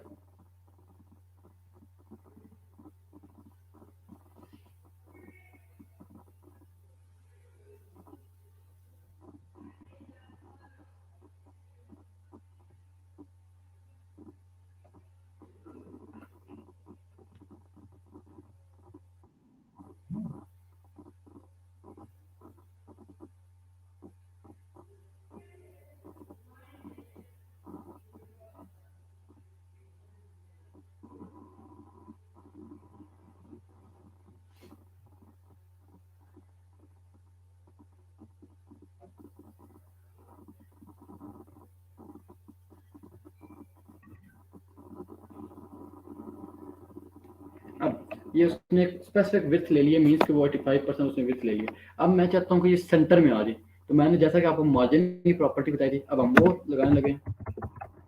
मार्जिन मैं कहता हूँ टॉप से थोड़ी सी ले 2 पिक्सल मीन मैं कहता हूँ, और ये मीन अब वो लेफ्ट और राइट से ऑटो मीन सेंटर में आ जाएगा, और टॉप से वो 2 पिक्सल ले लेगा। ये अब वो एक सेंटर में आ गया। अभी दोनों तरफ से एक स्पेसिफिक विड्थ ले रहा है और टॉप से भी सही ले चुका है। अब मैं स्टाइलिंग अप्लाई करता हूँ सर्च बार की। अब मैं जैसे कि सर्च बार एक मैंने स्पेसिफिक डिव ली थी, तो मैं इसको एक स्पेसिफिक विड्थ प्रोवाइड कर देता हूँ। डॉट सर्च बार मैं सेलेक्ट कर लेता हूँ, डॉट सर्च बार मैं एक स्पेसिफिक इसको विड्थ देता हूँ 200 पिक्सल। मैंने एक स्पेसिफिक विड्थ दे दी।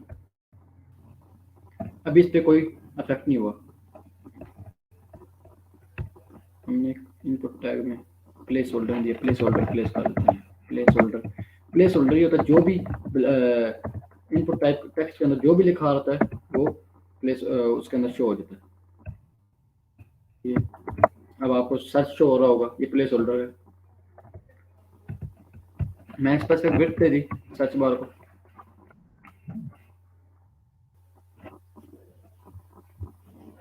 अब मैं सर्च बार के अंदर अब मैं एलिमेंट कॉम्बिनेशन सेलेक्टर यूज कर रहा हूँ। सर्च बार उसके अंदर जो इनपुट टैग है मैं उसको सिलेक्ट कर रहा हूँ और मैं उसको कहता हूँ विड्थ 100%। मीन्स के वो 200 पिक्सल पूरी डिव की ले लेगा और आइकन जो है नेक्स्ट लाइन पे आ जाएगा। ये आइकन नेक्स्ट लाइन पे आ गया। अब हमने आइकन उसके अंदर शो करना है इनपुट टैग के अंदर, तो हम उसको भी कर लेते हैं। विड्थ दे दी। अब मैं इसको स्पेसिफिक देता हूँ जी, बॉर्डर रेडियस अप्लाई करता हूँ। बॉर्डर रेडियस मैं कहता हूँ जी 30 पिक्सल, और मैं कहता हूँ बॉर्डर जो है आउटर बॉर्डर जो है वो नन हो जाए। बॉर्डर एक नन हो गया। अब मैं इसको स्पेसिफिक हाइट भी प्रोवाइड करता हूँ। Height is enough 20 pixel. ये अब इसको 20 पिक्सल की हाइट मिल गई है। अब हमने आइकन को प्लेस करना है, तो मैं अब वही एलिमेंट कॉम्बिनेशन सेलेक्टर यूज करूँ। सर्च बार उसके अंदर आइकन, उसको मैं कहता हूँ कि वो हो जाए इस सर्च बार के अंदर आ जाए। उसको मैं स्पेसिफिक पहले कलर देता हूँ। मैं कलर कहता हूँ जी ग्रे, या कोई कलर प्रोवाइड करता है। आप कोई भी इसमें कलर सेलेक्ट कर सकते हैं, मतलब किस तरह कलर हो जाए। ये कलर हमने चूज कर लिया। अब इस आइकन का कलर उस तरह का हो गया, तो मैं कहता हूँ कि ये आइकन इनपुट टैग के अंदर आ जाए। तो मैं इस आइकन को एक पोजीशन दे दूँ स्पेसिफिक, वो अब अपनी स्पेस छोड़ देगा। मैं इसको दी एब्सोल्यूट। वो ऊपर आ गया, अपनी पोजीशन लीव कर दी। अब मैं इसको स्पेसिफिक कोऑर्डिनेट प्रोवाइड करता हूँ। मैं कहता हूँ राइट से 10 पिक्सल और टॉप से 5 पिक्सल। अब ये बॉडी के लिहाज से मूव कर जाएगा राइट पे। अब ये बॉडी के लिहाज से मूव करेगा नेव बार के एंड पे, पर हमें सर्च बार के अंदर करना है, तो हम इसके पेरेंट को पोजीशन देते हैं रिलेटिव। जब भी अगर हमने एक पोजीशन एब्सोल्यूट इनर एलिमेंट को किसी एक इनर एलिमेंट को पेरेंट के लिहाज से मूव कराना है, तो हम अगर पेरेंट एलिमेंट को रिलेटिव दें तो वो उसके लिहाज से मूव करता है। पोजीशन रिलेटिव दी तो ये सर्च बार के अंदर आ गया, सर्च बार के अंदर आ गया। अब वो सर्च बार डिव के लिहाज से ये पोजीशन ले रहा है आइकन। इसके अलावा हम जो सर्च लिखा रहे हैं, हम प्लेस होल्डर को भी टेक्स्ट प्रोवाइड कर सकते हैं। डॉट सर्च बार हम कहते हैं इनपुट, ये वीडियो एलिमेंट हम इसको कहते हैं। हम इसको स्पेसिफिक कलर देते हैं, हम भी इसको कलर कहते हैं कि ये हो जाए।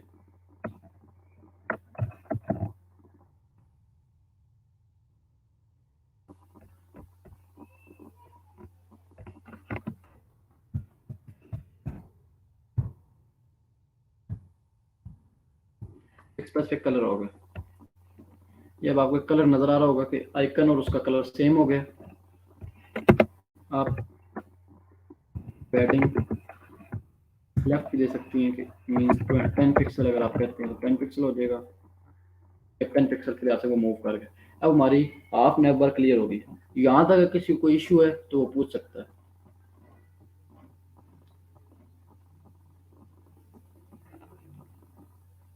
Have you any issue? You can drop in comment box.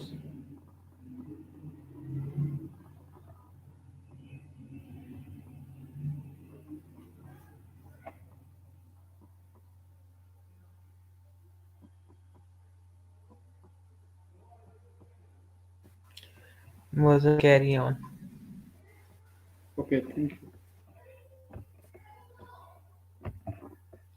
अब हम स्टाइलिंग करने लगे हैं अनऑर्डर लिस्ट की, जो हमारा नैव बार के अंदर लास्ट एलिमेंट है। अब हम कहते हैं डॉट नैव बार, उसके अंदर अनऑर्डर लिस्ट है। हम कहते हैं जो भी बुलेट पॉइंट शो हो रहे हैं वो ना हो। लिस्ट स्टाइल हम कहते हैं नन। लिस्ट स्टाइल, उसके सारे बुलेट पॉइंट्स खत्म हो गए। अब इसके अंदर एक अंडरलाइन हो रहे हैं, तो ये एंकर टैग की वजह से हैं। हम इनको चेंज कर सकते हैं डॉट नैव बार के अंदर। अब जितने भी एल आई हैं,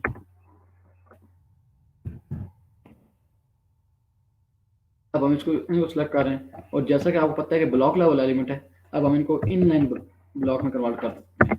तो हम इसके लिए करते हैं डिस्प्ले इनलाइन ब्लॉक। मीन्स तो एक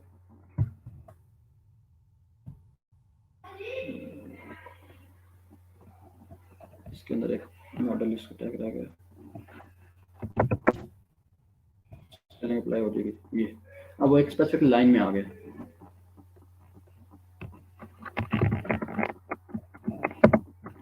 तो अब हम इनको कहते हैं कलर भी हम प्रोवाइड कर सकते हैं। कलर इनका टैग प्रोवाइड करते हैं, इनका टैग इनके अंदर डॉट नैव बार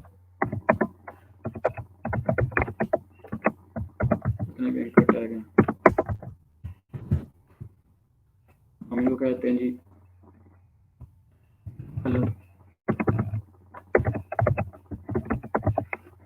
वाइट डेकोरेशन कहते हैं नाम। ये टेक्स्ट डेकोरेशन की नन हो गई। और पैडिंग हम कोई भी दे सकते हैं, मार्जिन भी हम दे सकते हैं क्योंकि इनर एलिमेंट्स हैं, तो मार्जिन का हम लेफ्ट देते हैं 10 पिक्सल। तो ये क्लास से बात है। अब 10 पिक्सल है ना। अगर टॉप से अगर हमने इनको करना है, तो टॉप से अगर हम इनको पैडिंग देते हैं, पैडिंग फ्रॉम टॉप 10 पिक्सल है ना,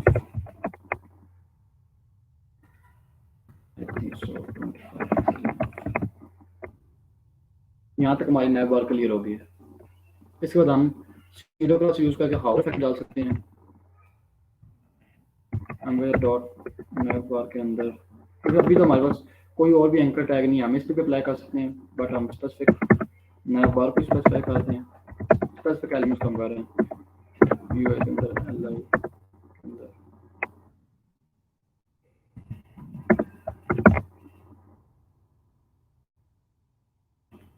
इनको हम कहते हैं जी पावर पे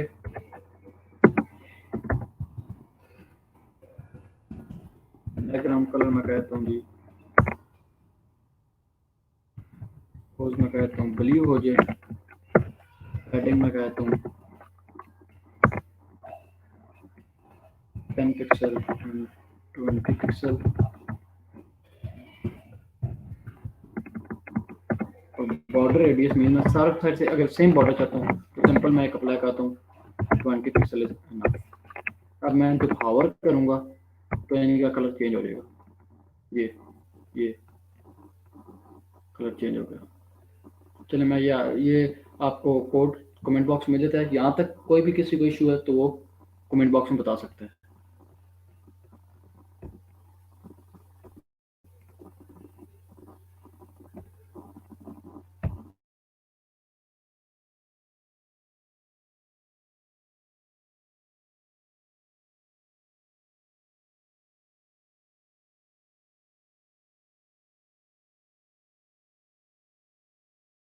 यहाँ तक कोई भी इशू है तो वो कमेंट बॉक्स में बता सकता है। हमारी नैव बार क्लियर हो चुकी है।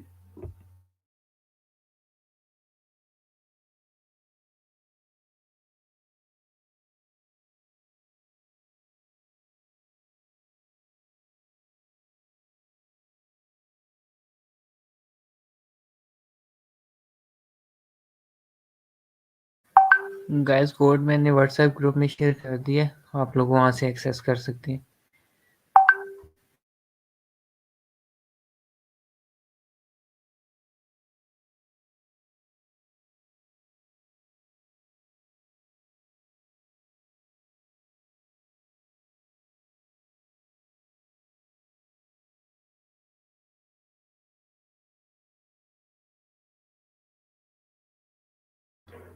होप सो कि आप अभी तक इंजॉय कर रहे होंगे।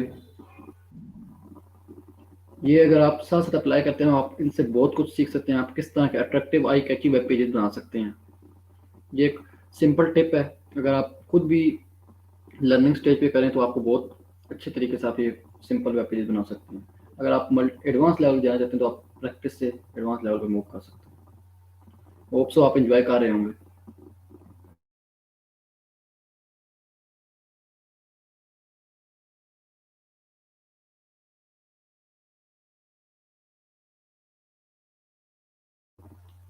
स्टार्ट में थोड़ी डिफिकल्टी होती है, but with the passage of time अगर आप फोकस करते हैं तो दैट्स नॉट डिफिकल्ट। तो होप सो आप साथ साथ कर रहे होंगे।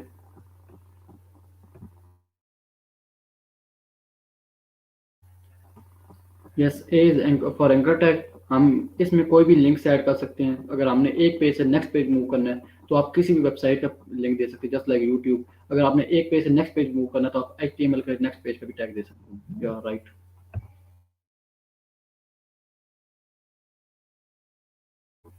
ये मैंने जैसा कि आपको बताया था कि अगर आपने स्पेसिफिक एलिमेंट्स को अपने स्टाइलिंग अप्लाई करनी है। अब जैसा कि आपको पता है डॉट नेव बार मैंने एक स्पेसिफिक क्लास दी है। मैं आपको एक प्रेजेंट करके दिखा देता हूँ।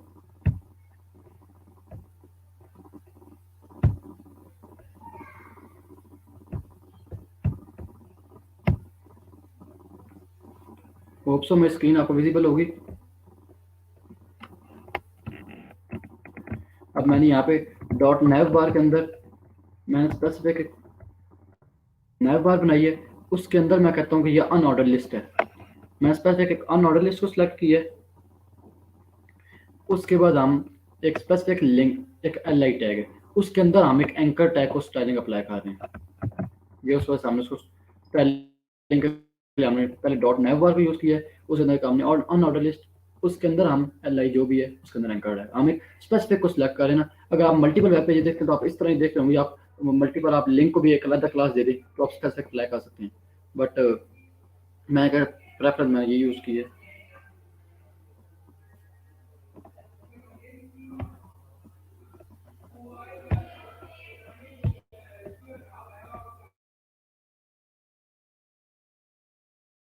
अब स्क्रीन विजिबल हो रही है कोड की।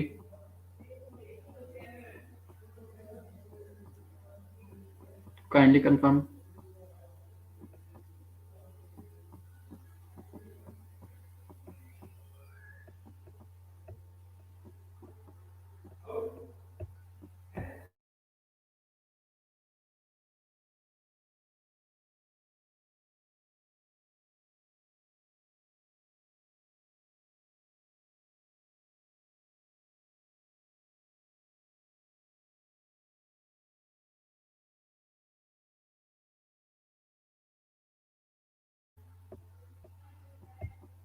अब हमने इस तरह का एक वेब पेज बनाना है तो हमारी नेव बार क्लियर हो चुकी है। अब हम मूव करते हैं कंटेंट की तरफ। होप सो आप एंजॉय कर रहे होंगे। ये जस्ट लाइक एक सिंपल पेज है। अगर आप प्रैक्टिस करते हैं तो आप इससे भी अच्छे वेब पेज डिजाइन कर सकते हैं, डेवलप कर सकते हैं। अब हम मूव करते हैं कंटेंट की तरफ। ये हमारी यहाँ पे नेव बार क्लियर होगी। आप यहाँ पे कमेंट्स भी ऐड कर सकते हैं। जब आपने दोबारा मेंटेन करना हो तो आप बता सकते हैं कि ये इजीली आपके लिए मेंटेनेबल होगा। तो हमें HTML एक स्पेसिफिक एक सेमेंटिक टैग प्रोवाइड करता है। अब हम मीन्स के हमें बता रहा है कि कंटेंट हमारा किस किस्म का होगा। इसके अंदर हम स्पेसिफिक एक डिव बना लेते हैं। मैं कह रहा हूँ डॉट कंटेनर का हम स्पेसिफिक डिव बना लें। उसके बाद मैं कहता हूँ कंटेंट के लिए एक स्पेसिफिक डिव बना लेता हूँ।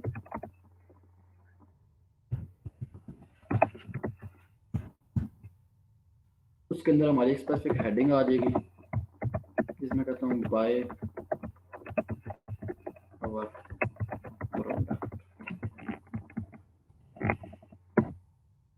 उसके बाद हमारे पास एक पैराग्राफ का टैग आ जाएगा।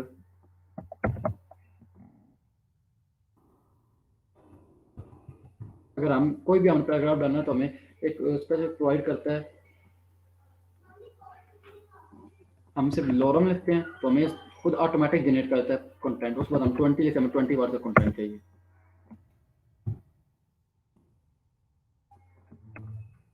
कैन यू एक्सप्लेन आप किस किस्म के हेडर फाइल की बात कर रहे हैं? आप कमेंट बॉक्स में एक्सप्लेन कर दें आपका क्वेश्चन क्या है। उसके बाद हम एक स्पेसिफिक बटन बना लेते हैं। ये भी हमारे पास हमें HTML प्रोवाइड करता है बटन है, उसको हम क्लास दे रहे हैं BTN। उसको हम कहते हैं बाय, आप कुछ भी ले सकते हैं। हम that is just a sample page. अब आपको शो हो रहा होगा, ये कंटेंट आपको शो होगा।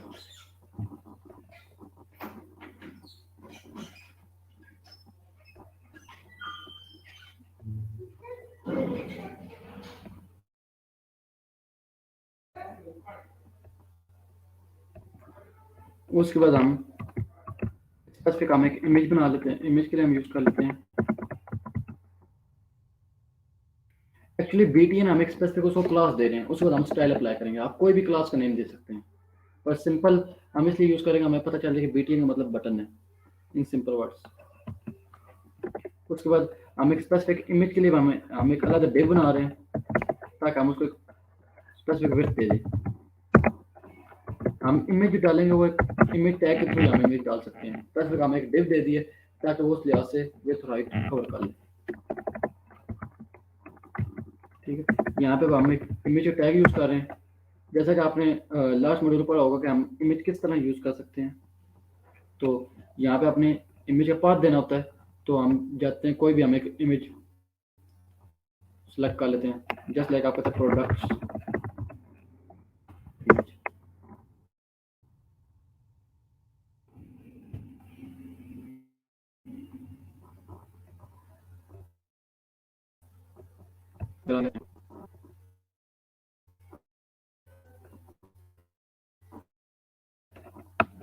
अगर आप ये कहते हैं ये वाली इमेज चाहिए तो आप लिंक भी पास कर सकते हैं, पर मैं भी इसको डाउनलोड करके आपको दिखा देता हूँ। हम इस तरह डाउनलोड कर तो यहाँ पे आप इजीली पाथ कर सकते हैं। यहाँ पे अब आपको वो इमेज शो हो गई है, उसके अंदर हम इमेज के पाथ दे देंगे। क्या नाम है, डाउनलोड डॉट। ये अब आपको VS कोड साथ हेल्प कर देता है कि कौन सी आपकी इमेज है, इजीली आपको शो हो जाएगा। और हम साथ ऑल्ट का यूज कर देते हैं कि अगर आपकी इमेज किसी ब्राउजर में शो नहीं होती। ओके, अब विजिबल है स्क्रीन सही।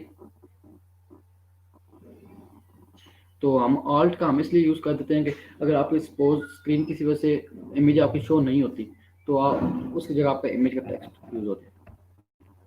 ये अब आपको शो हो रही होगी, इमेज भी अब आपको शो हो गई है। ये अब हमारी यहाँ तक हमारी कंटेंट की भी HTML क्लियर हो गई है। अगर यहाँ तक किसी को कोई इशू आ रहा है तो कमेंट बॉक्स में बता दें।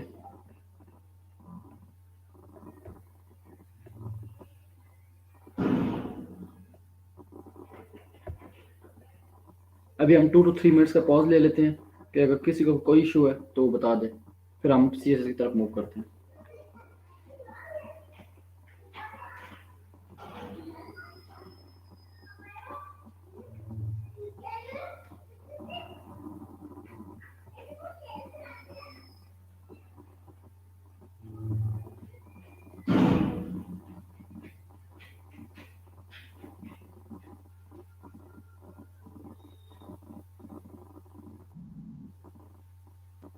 अच्छा, वैसे आप लोगों में से पहले कितने लोग वेब डेवलपमेंट में काम कर रहे हैं और कहाँ तक आपका लर्निंग प्रोसेस पहुंच चुका है?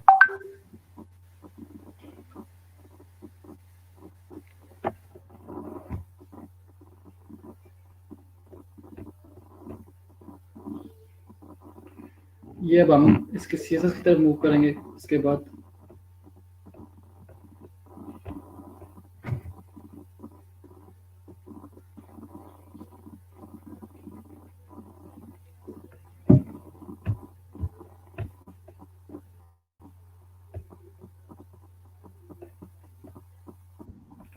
चलें, अब हम मूव करते हैं CSS की तरफ इसके। अब मैं मेन को सिलेक्ट कर लेता हूँ और इसको स्पेसिफिक विड्थ हाइट दे देता हूँ। सपोज मैं इसको एक हाइट दे रहा हूँ 71 व्यू पोर्ट हाइट, ठीक है। अब ये स्पेसिफिक विड्थ हाइट ले लेगा, ये स्पेसिफिक हाइट ले लिए। अब मैं डॉट कंटेनर में जो एक क्लास बनाई थी उसको मैं दे रहा हूँ डिस्प्ले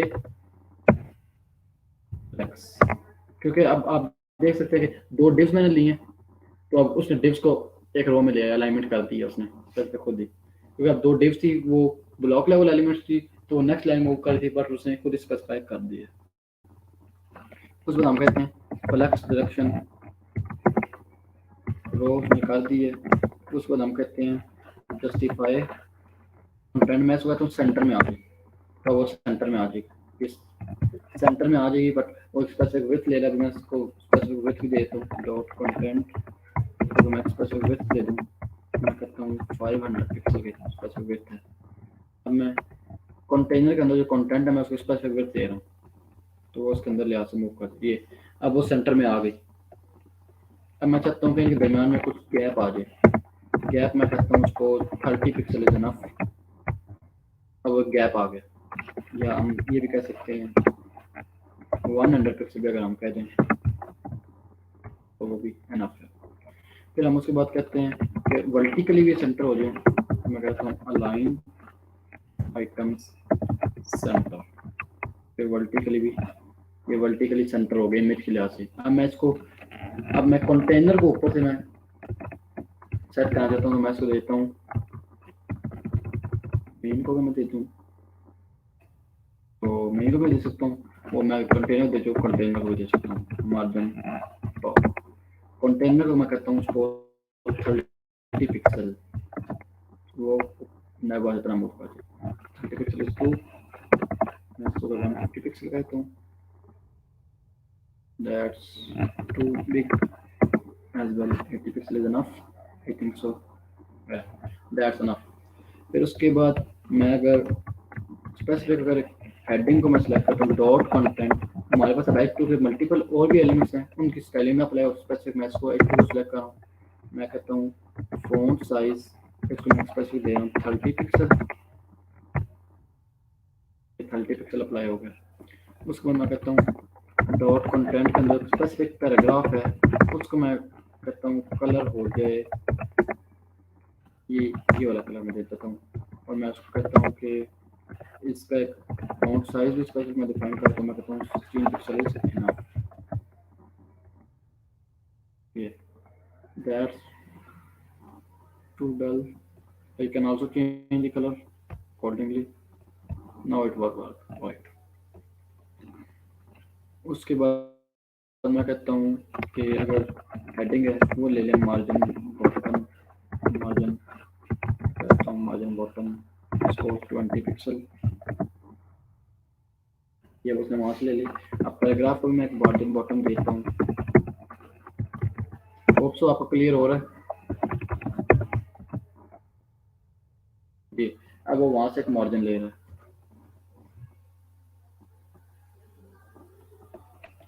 अब हम बटन की स्टाइलिंग अप्लाई करते हैं। अब हाजिक आप जो पूछ रहे थे कि BTN क्या है, तो अब हम उसको स्टाइल कर रहे हैं बटन को।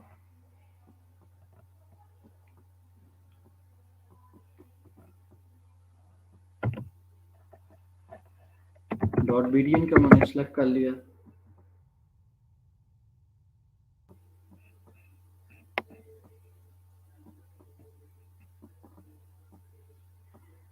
अब हम इसको स्पेसिफिक स्टाइलिंग देते हैं।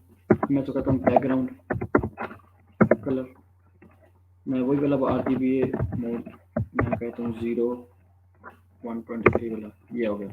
अब इसको स्पेसिफिक कलर मिल गया।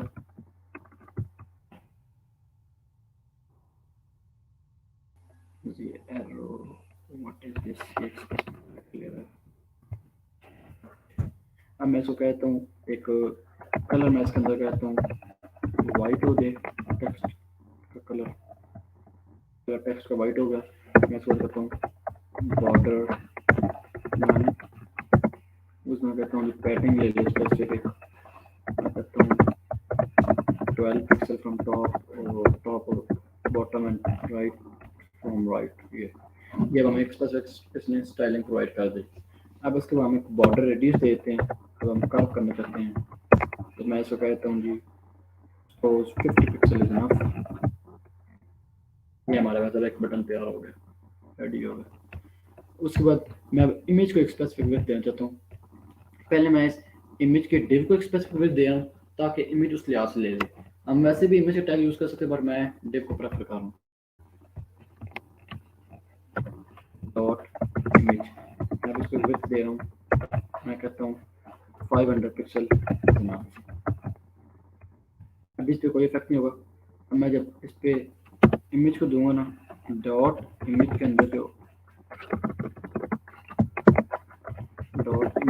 इमेज का टैग है, मैं उसको कहता हूँ विथ 100%। मीन्स कि वो अपने पेरेंट के लिहाज से फुल 100% विथ ले लेगा। ये अब आपने देख लिया कि वो 100% विथ लेगा। अगर मैं इसको 80% कर दूँ तो मीन्स कि वो 500 पिक्सल नहीं ले रहा है, अब वो 80 पिक्सल ले रहा है। अब मैं अगर 100% कर दूँ तो मीन्स वो विथ की वो अपने पेरेंट को सारी विथ ले रहा है। यहाँ तक हमारा ये अब क्लियर हो गया। इसके लिए अगर हम स्मूथनेस के लिए हमें ट्रांजिशन प्रॉपर्टी भी यूज करते हैं, पर वो आप एडवांस सीएसएस में कवर करेंगे। यहाँ तक हमारा कंटेंट भी कवर हो गया। अब हम फुटर की तरफ मूव करते हैं। यहाँ तक किसी को कोई इशू तो वो कमेंट बॉक्स में बता दे।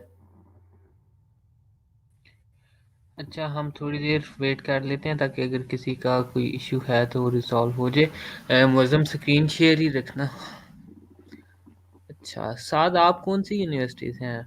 माशाल्लाह आप रिएक्ट पे पहुंच चुके हैं।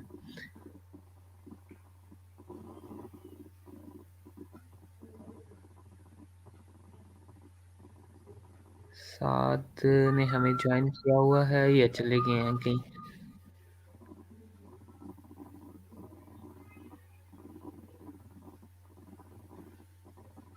Razik, yes, we will learn together इंशाल्लाह। हम इसीलिए बूट कैंप करा रहे हैं कि चीज़ें जो हैं वो हम मिल के कवर करें।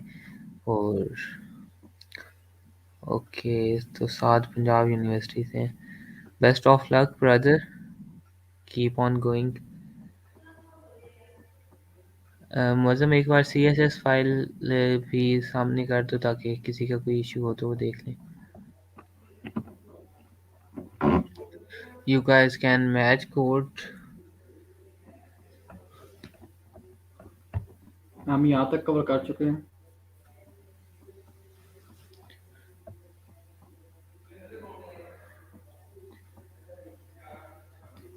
Okay, Muazzam carry on. चलो अब हम मूव करते हैं। It's time to move toward the footer. अब हमें ये सिमेंटिक टैग एचटीएमएल प्रोवाइड करता है फुटर का भी।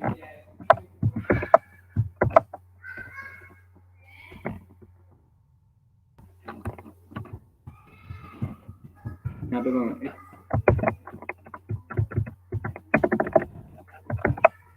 हम एक कमेंट डाल देते हैं, अगर हमें बाद में कोई इशू होता है मेंटेन कर सकें। पहले हमने फुटर का सिमेंटिक टैग जो मेरी एक्टिव प्रोवाइड करता है वो यूज कर लिया। उसके बाद हम एक स्पेसिफिक पेज लेते हैं, डॉट फुटर। फिर हम कहते हैं फुटर का एक कंटेंट आ जाएगा स्पेसिफिक। अब उसके लिए मैं एक स्पेसिफिक डिव ले लेता हूँ। मैं कहता हूँ कि ताकि इजीली स्टाइलिंग में इशू ना हो, तो मैं इसको कहता हूँ फुटर कंटेंट। इसमें अब हम यूज कर लेते हैं ये पैराग्राफ टैग का। अब हमें आप मुख्तलिफ वेबसाइट देखते होंगे, फुटर पे एंड पे लिखा होता है कॉपीराइट, तो हम उसका सैम्पल यूज कर लेते हैं एंड कॉपी। ये अब सैम्पल यूज होगा, तो हम कहते हैं 2023 ऑल वाइट्स रिजल्ट।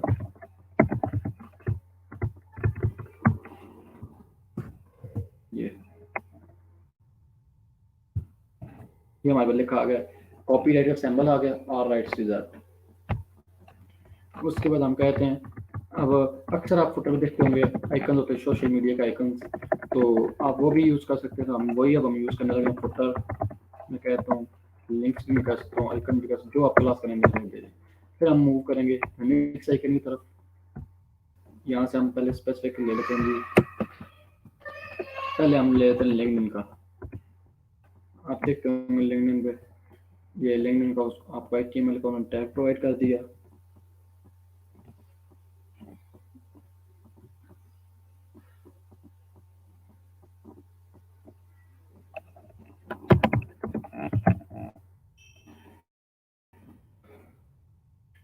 फिर हम एक कर लेते हैं फेसबुक इंस्टाग्राम को सर्च कर लेते हैं। इंस्टाग्राम हम उसका ये वाला आइकन यूज करना चाहते हैं, हम ये भी यूज कर सकते हैं।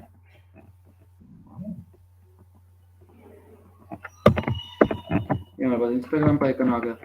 फिर उसके बाद अगर हम यूज करना चाहते हैं, हम कहते हैं फेसबुक का आइकन यूज कर लें। तो आप जितने आइकन सर्च करना चाहते हैं आपको यहाँ से मिल जाएंगे, नहीं तो मल्टीपल वेबसाइट है हम वहाँ से भी यूज कर सकते हैं, but that is also easy way to use, so I prefer this. अभी आपको ये हमने 3 आइकन यूज कर लिए। ये अब आपको आइकन शो हो रहे होंगे।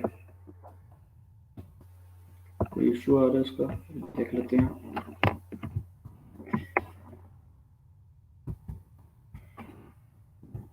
फुटर टैग को कोई इशू आ रहा है तो बॉडी में देखते हैं ओवरफ्लो।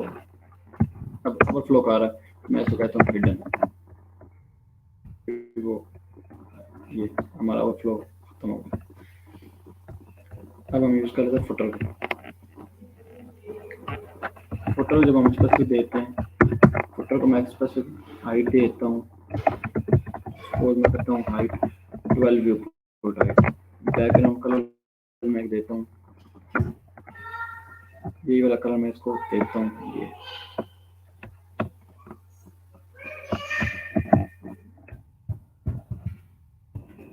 कलर दे दिए। तो अभी बैकग्राउंड कलर भी अप्लाई होगा। I think so that's good. I think मैंने मेन को ज़्यादा दी है, मेन को थोड़ी हाइट कम कर देता हूँ।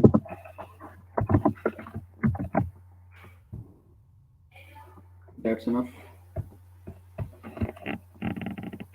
अब हम फोटो का स्पेसिफिक फॉन्ट साइज प्रोवाइड करते हैं। फॉन्ट साइज मैं कहता हूँ जी 16 पिक्सल इज इनफ, और मैं कलर भी देता हूँ सबको colour white.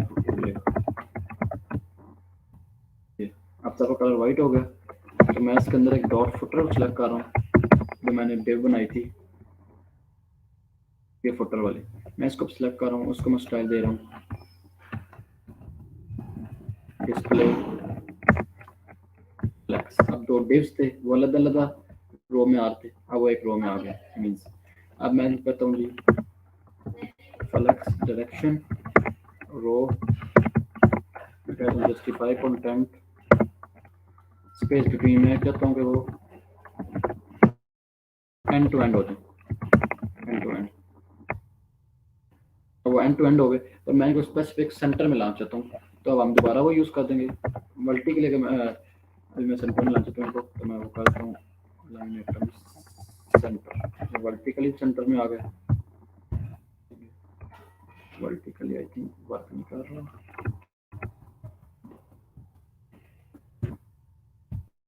Why it is not working? So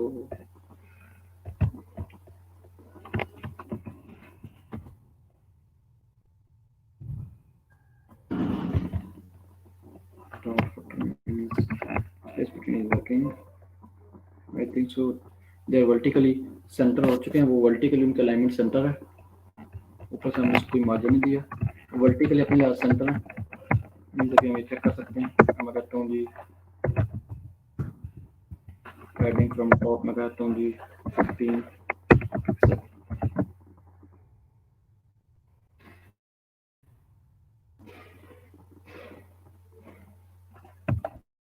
तो अब समझ आ जाएगी कि हमारी ये वर्टिकल अलाइनमेंट वर्क कर रही है नहीं।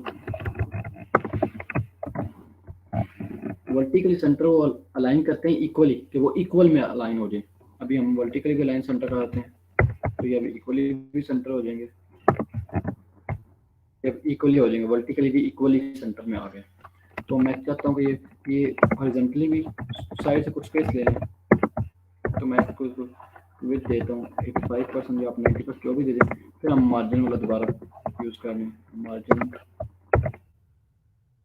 0 auto. Now we have done our project। उसके बाद हम ये अगर हम कहते हैं डॉट फुटर के अंदर, डॉट फुटर लिंक्स के अंदर जो भी आइकन है, मैं चेक कर लेता हूँ, ये नेम है फुटर लिंक्स। तो मैं इसको अगर स्पेसिफिक में करता हूँ कि कलर कलर तो हो गया है। मार्जिन राइट अगर मैं करता हूँ, margin left sorry 5 pixel means के तो स्पेस ले लें। हम फोर्ट साइज भी अप्लाई कर सकते हैं। इनके फॉन्ट साइज वर्क करता है, मतलब 20 पिक्सल। ये जस्ट लाइक टेक्स्ट बिहेव करते हैं। अब इनका फॉन्ट साइज 20 पिक्सल हो गया। That's from my side. Hope you all enjoy this module. आपके अगर कोई भी क्वेरी है तो आप कमेंट बॉक्स में बता सकते हैं। ये हमने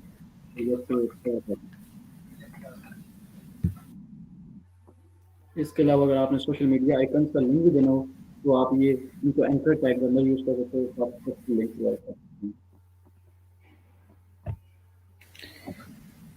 गाइस आई होप सो कि आप लोगों ने भी प्रोजेक्ट साथ साथ फॉलो किया होगा, और जिन्होंने फॉलो किया उनका कंप्लीट हो गया होगा तकरीबन। लेकिन अगर फिर भी आपकी कुछ चीज़ें रह गई हैं तो आई will share the code with you guys and you can follow that. और उसके अलावा अगर किसी के कोई क्यूरीज हैं या क्वेश्चंस हैं तो आप लोग पूछ लें। एंड साथ you are doing a great job really brothers, like आप थर्ड सेमेस्टर में हैं और रिएक्ट लर्न कर रहे हैं, तो you are doing a great job, keep on growing. अगर किसी की कोई क्यूरी है तो वो पूछ लें।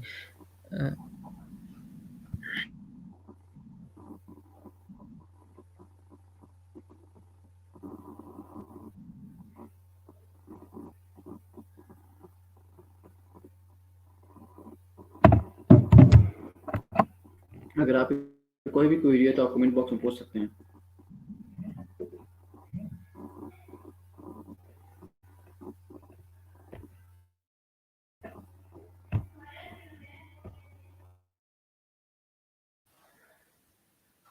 ओके गाइस, खामोशी के वैसे दो ही मतलब होते हैं, या तो सब कुछ समझ आ गया या कुछ भी नहीं समझ आया। लेकिन आई होप सो कि सब कुछ समझ आ गया।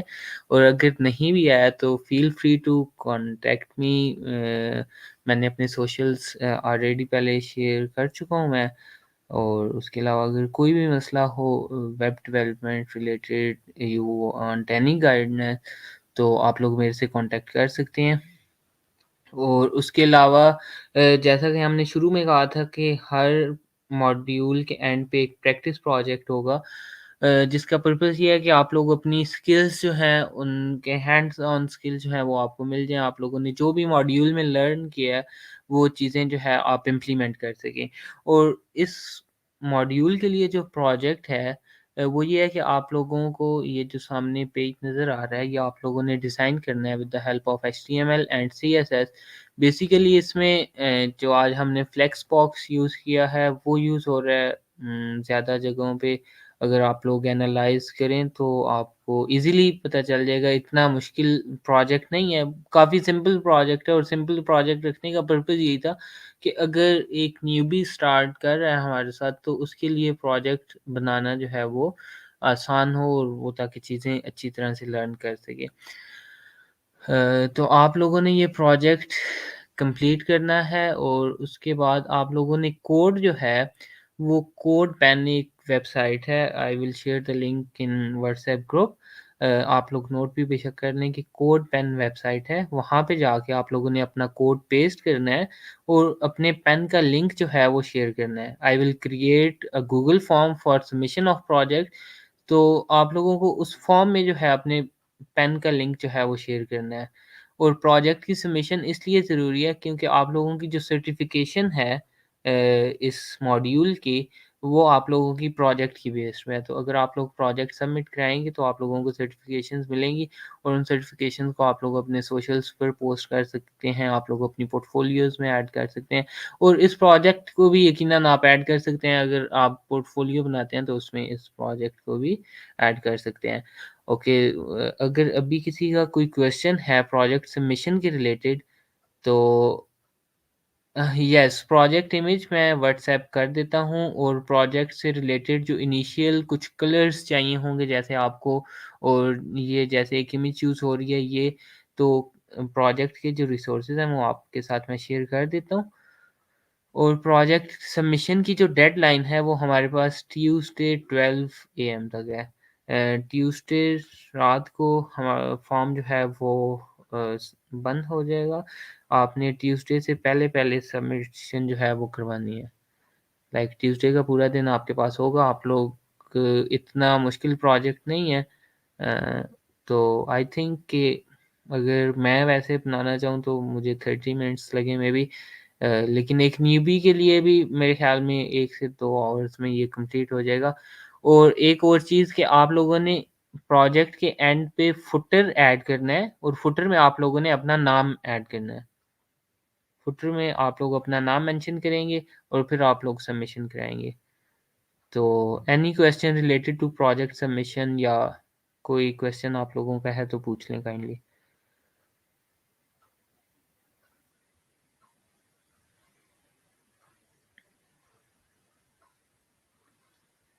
अगर किसी की कोई क्यूरी है तो यू गाइस कैन आस्क।